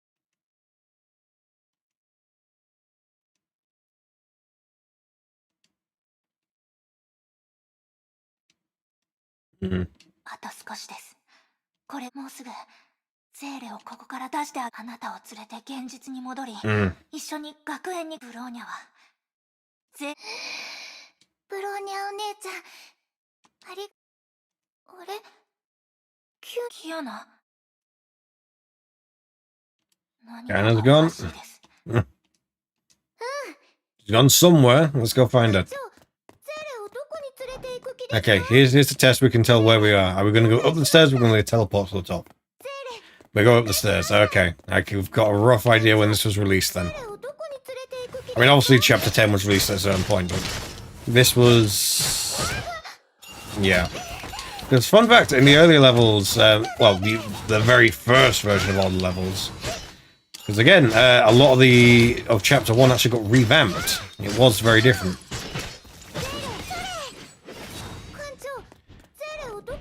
So remember that at the start of Chapter 1, when you're battling and then you get on that ship, the Saline? That's not how the game originally started. That got changed after an update called Rebirth, where all that got updated. New cutscenes, new everything. It never used to be like that. That's how long I've been playing this game. I remember the original chapters. Where you started on the ship.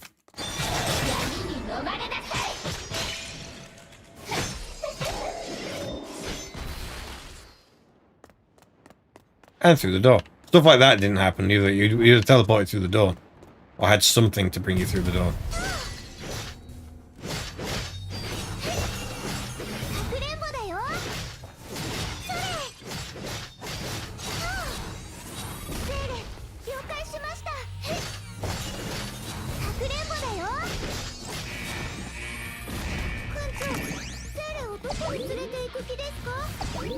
Oh, it's one of these again.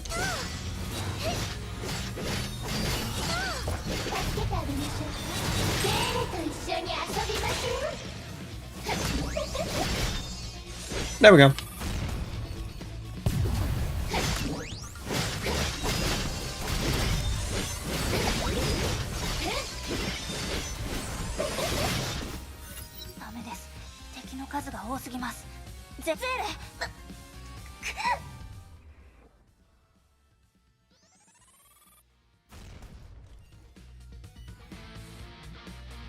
Ooh.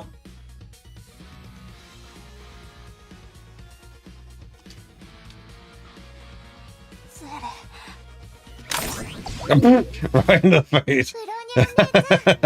Not what I thought I was going to cut back to. That's quite funny. That's quite funny. I can see it again just on the stream preview at the top. That's funny. That's funny. Okay, so that was 14. Last one of this world. What are we supposed to fix here? We've not really had much. Oh, we're into that suit again. Right, well, there's Welt. 君、まだ思考できるのか。おめでとう、バルキリー。君は第二次崩壊からゼーレというのは誰だか知らないが、それはどうでもいい。前線のバルキリーといい、後方の支援部隊といい、すべて死んでいった。俺が天命を破滅させた。あなたが彼女たちを。君の目から驚き、悲しみ、そして君にとって彼女は大事、憎しみ、迷い、絶望。I disagree. I disagree with that. どうしてこんなことを。これがベルト・ジョイスという名の男は1955年にこれを俺に託した。1955年。いや、ネゲントロピーが滅び、ベルト・ジョイス、リーゼル・アルベルト・アインシュタイン、フレデリカ・ニコラ・テスラ、エマ、その名前は全部覚えている。みんな、俺の目の前、怖がっている。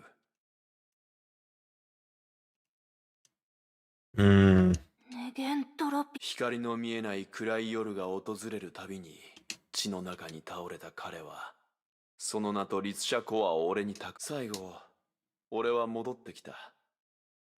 彼の名。天命を滅ぼすこと。あなたは、ネゲントロピーの滅びた歴史を繰り返し、ネゲントロピーの創立者たちが。Yeah, exactly. I can't remember who said it, but it reminds me of a phrase I heard. An eye for an eye, and suddenly the world is blind. 天命に全てを奪われても憎しみを捨て。だから。Can't remember who said it. Let me know. Let me know who said it. I don't know. But I remember the phrase. 居場所、理想、ベルトの名を受け、しかしその名のもとで。ではなぜ俺が。そうだ。俺が空のあの男ができなかったことをあなたは狂っている。狂ってなんかいないぞ。これが俺の力。これが。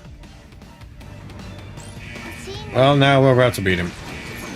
Oh, it's this.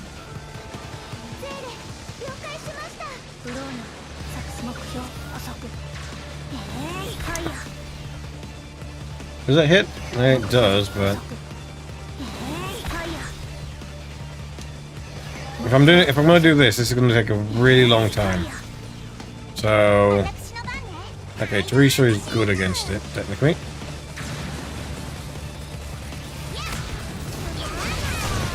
There we go. Yeah, really good against it, actually.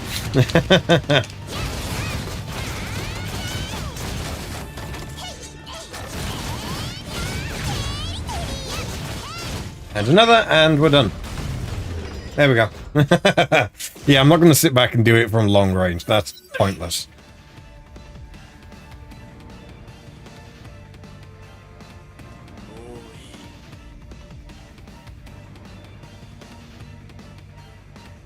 So even then, you know, when in Star Island he's saying about his power Star of Eden? There you go. There you go. 君に指図される俺は君の大事な人を殺した。ブローニャはあなたを憎んでいません。あなたの目からは弱さ。笑わ。あなたは少しも強く、たとえ災いが降りかかってきても、絶望に押しつぶされそうになっても、彼女はただの凡人です。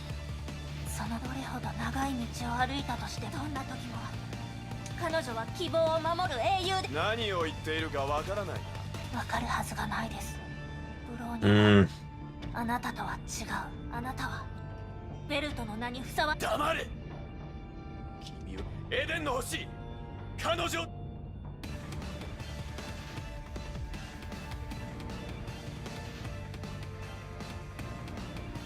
ブローニャ、君は答えを見つけたんだね。Yeah. そんなバカな。ブローニャは That's a cutscene. あなたより知っています。 Well, there we are. エデンの星、第ゼロ定格出力。 And she made it out.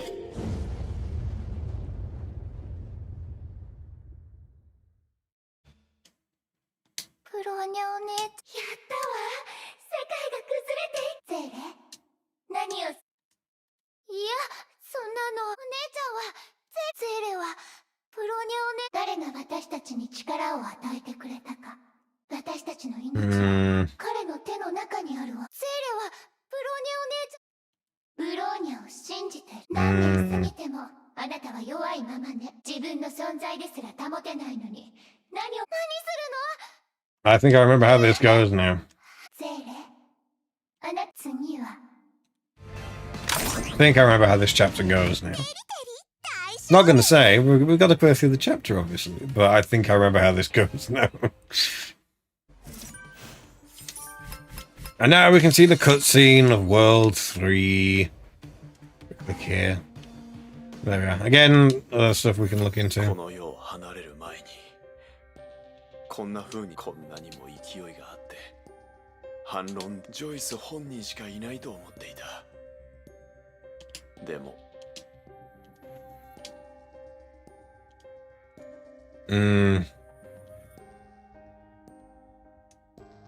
バルキリー、俺は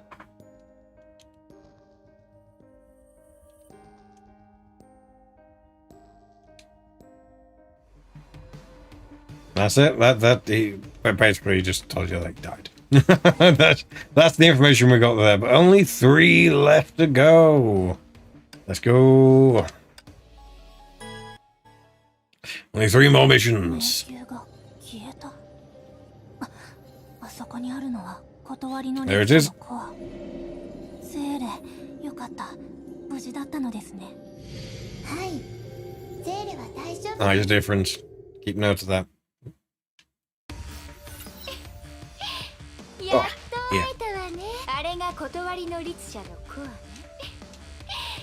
あなたはゼーレじゃありません。誰ですか。ゼーレに何をしたんです。ひどいよ。お姉ちゃんは。そうね。今日が。では自己紹介をさせてもらうわ。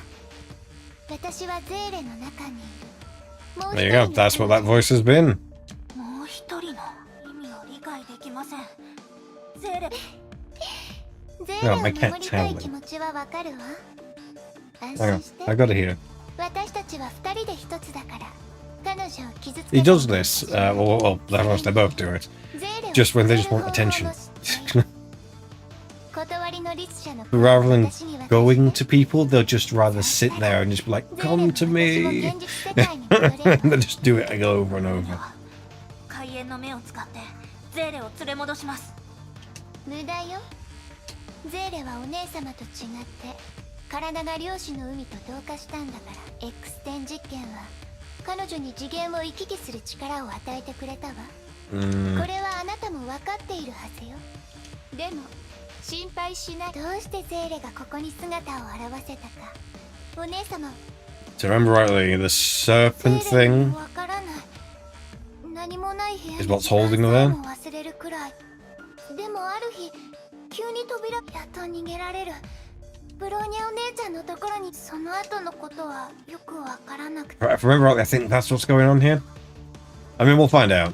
答 But え I'm just trying to see if I can remember right. 私たち No, を I'm 救う not. 実験が失敗した後私たちは虚無の空間ある日果てのない闇の中、私もゼーレもその正体はわからない漁師の海から出して現実世界に彼の代わりに断りの律者のコアを見つけ出し待ってください Yeah, but later turn back to reality, but we're then going to destroy that reality. That's not a... yeah, no. 妙な力を持ちやめてくださいあなた Yeah, は the serpent. 蛇やめるどうし彼が私たちを助けたゼーレが生きていける世界を作ってくる崩壊に脅かされることのないゼーレも漁師の海から出るためにあなたを利用しているだけでブローニャお姉様あそこはあまりにも他に方法があるのならここから出たいの And now we have to fight. たとえそれがお姉様でも許さない But, of course, we're going to fight her as her. か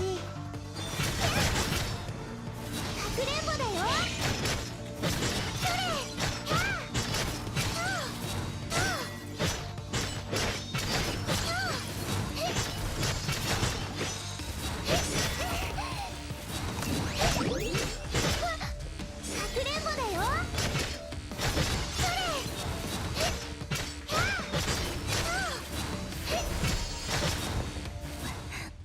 There we go.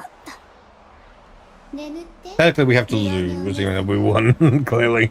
次に目が覚める時には全てが終わっているから Yeah, even though we won, we had to lose. You know, one of those kind of missions. Again, very Dark Souls-y, Elden Ring-esque sort of thing. That's the first one done. 2 more to go. So now it's this one. Let's go. At least one your battle suit. We're giving you 3. Not even have a choice then.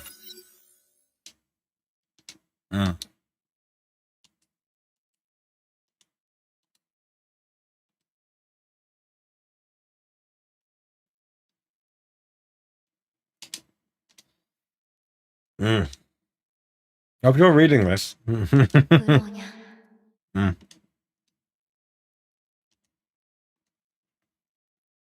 Oh, well, it's just reading. Have another drink. ブローニャ誰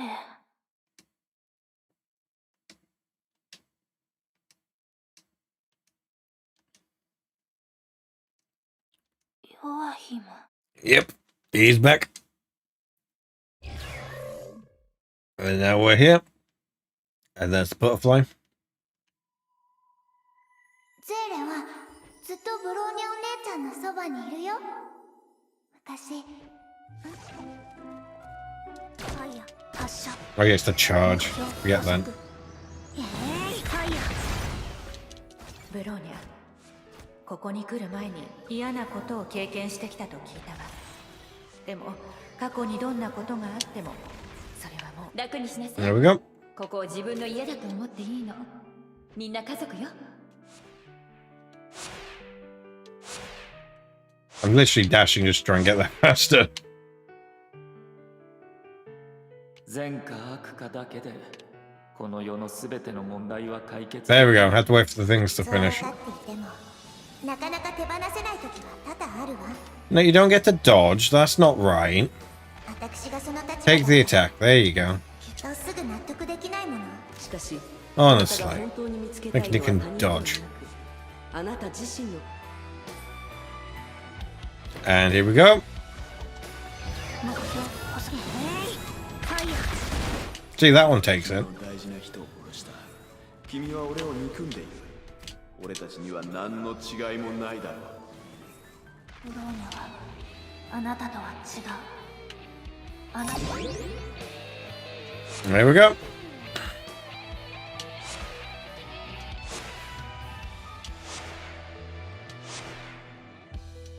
I can't remember if there's one that does running. No, that is blocking. That's teleport as well. Yeah, they just teleport. 人の一生では3回の成長を迎える。君は特別だね。君の過去は他のものとは違う。それが君に Bronya, help Bronya. あなたは過去を乗り越え自分の道を見つけます。ブローニャ、そう遠くない未来であなたが優秀なバルキリーになっていることを信じているわ。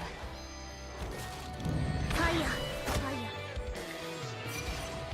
目標細く、ファイヤー。目標細く、ファイヤー。 Grab the things. All the things. I don't know what we're going to next. Or are we done? Can't see anything.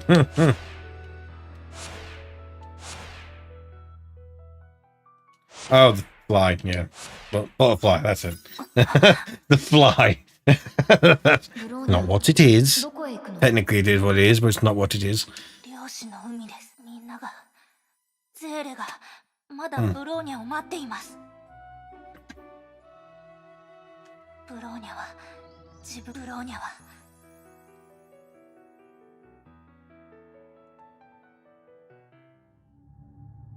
行くんだ、ブローニャ。 There we go. 未来への道は開いたよ。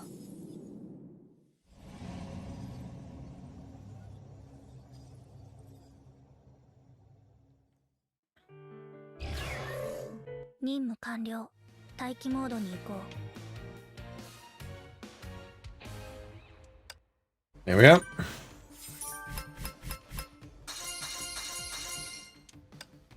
One more. Here we go. That's this chapter done. Now we fight the boss. Let's go. Try and check what time it is. Yep, it's good timing. We'll do it. If I start actually doing it as a chapter per thing, then yeah, we're good.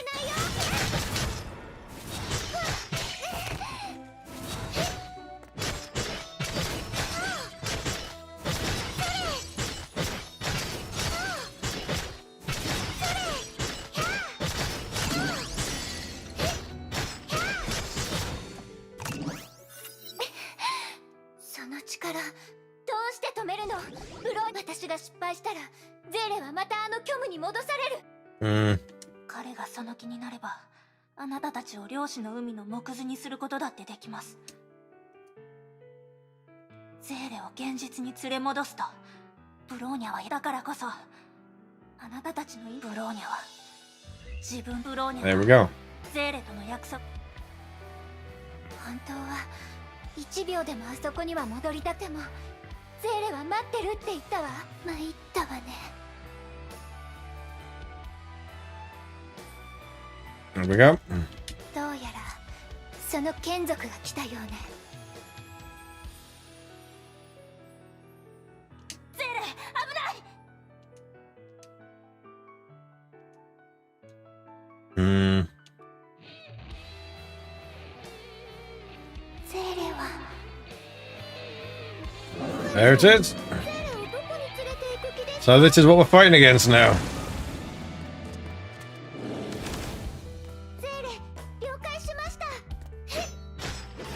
Oh, I can actually reach it. Interesting to know.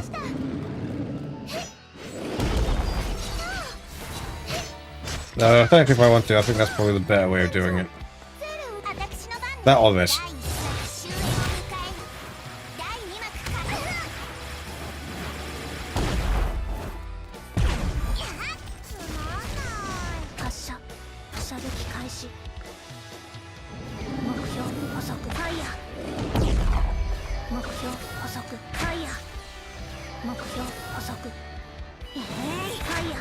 Oh yeah, that's doing great damage. No, wrong way.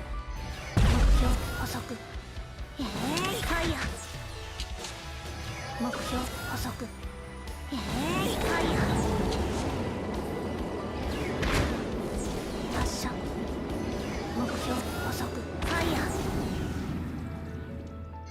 目標捕捉ファイヤー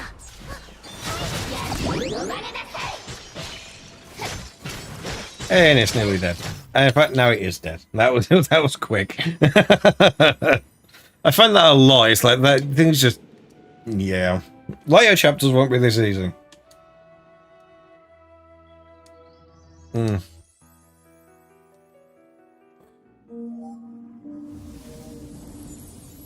yeah, it's cutscene. I can put that on the controller.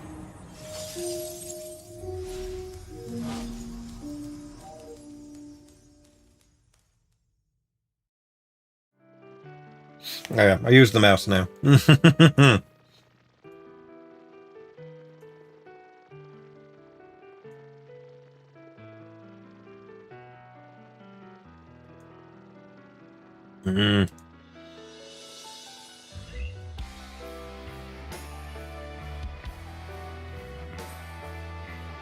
we go. And I think this is a big final cutscene. There we go. I moved my cursor out the way.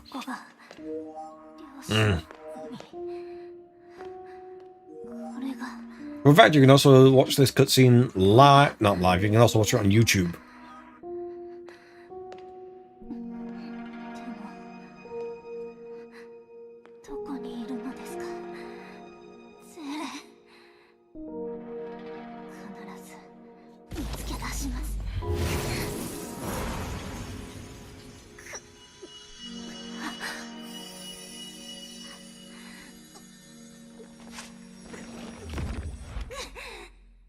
And there we are.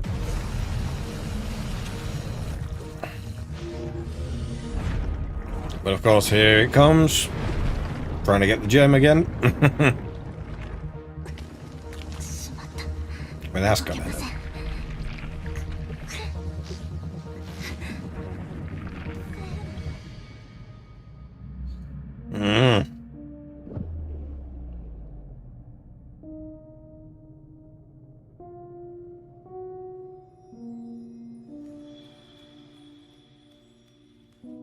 There's the butterfly. I'll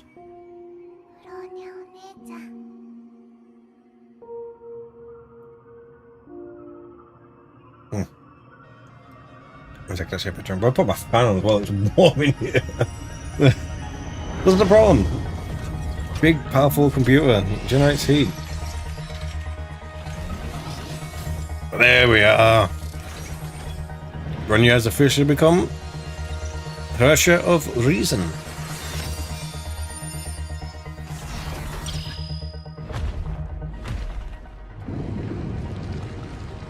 That thing's back.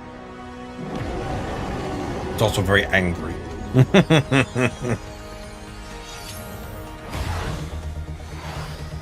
And now all those things I put in the description make sense. The riding part, the driving part. They're definitely not just like holdover from, you know, what the original thing this stream was going to be, which was Trackmania.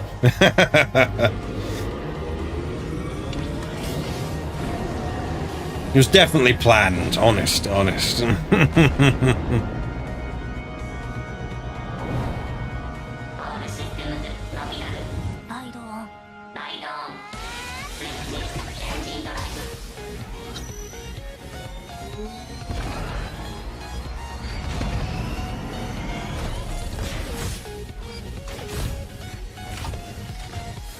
In fact, I think if I remember rightly, when you unlock Herrscher Reason, you actually get access to some of this stuff as well. So you get access to the bike and all the other stuff that happens. I think. Pretty sure you do. It's not exactly the same, obviously. It's a cutscene, so...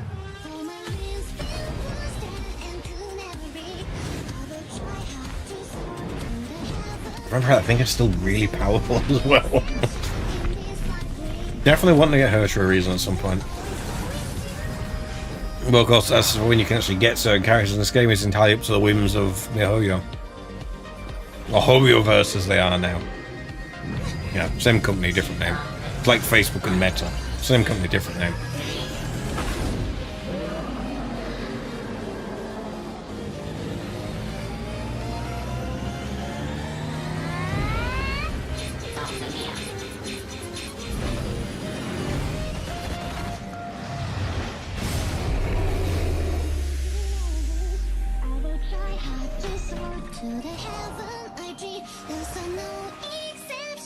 Oh yeah, and she's got the curls. Oh, hang on, my voice is going weird.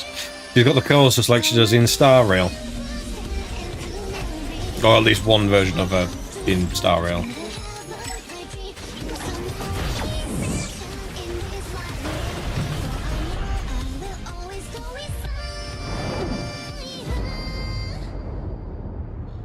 There we are.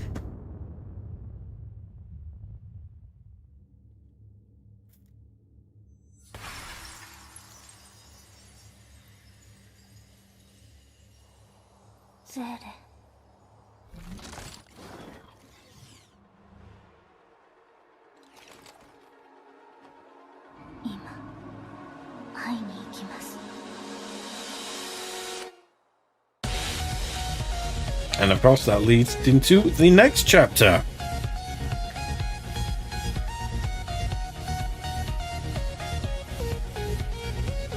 Remember rightly in the YouTube version.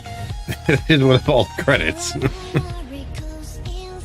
Did they do anything here? I can't remember. This is where they have like the credits in the YouTube version. I can't remember.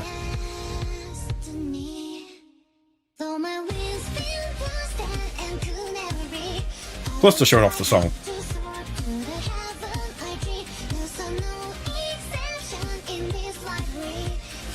Which, fun fact, when we get to it, I actually did a cover on one of these, I don't know, what do you call it? Animated, just, it's like, I don't know what you call it. Because it's a trailer, but also not, because it's a cutscene. Either way, they use different songs in them for each one. I actually decided to cover one of them. And when we get to that, I'll have it prepared so that, you know, you can... Yeah, I'll play it on stream and you can hear it. Personally, it's one of those ones where thing is, it's one of my most well-performing videos on my channel. And it's like, I want to redo it. Because it's like, I can mix it so much better now. It's got this weird effect on it. And I don't know why, because in the chorus, it has chorus on it. But I never put chorus on distorted guitars. I don't know why it's done that. Well, there we go. We are done. That is chapter 11 completed. Well, ish. We have completed chapter 11. But there is chapter 11 extra.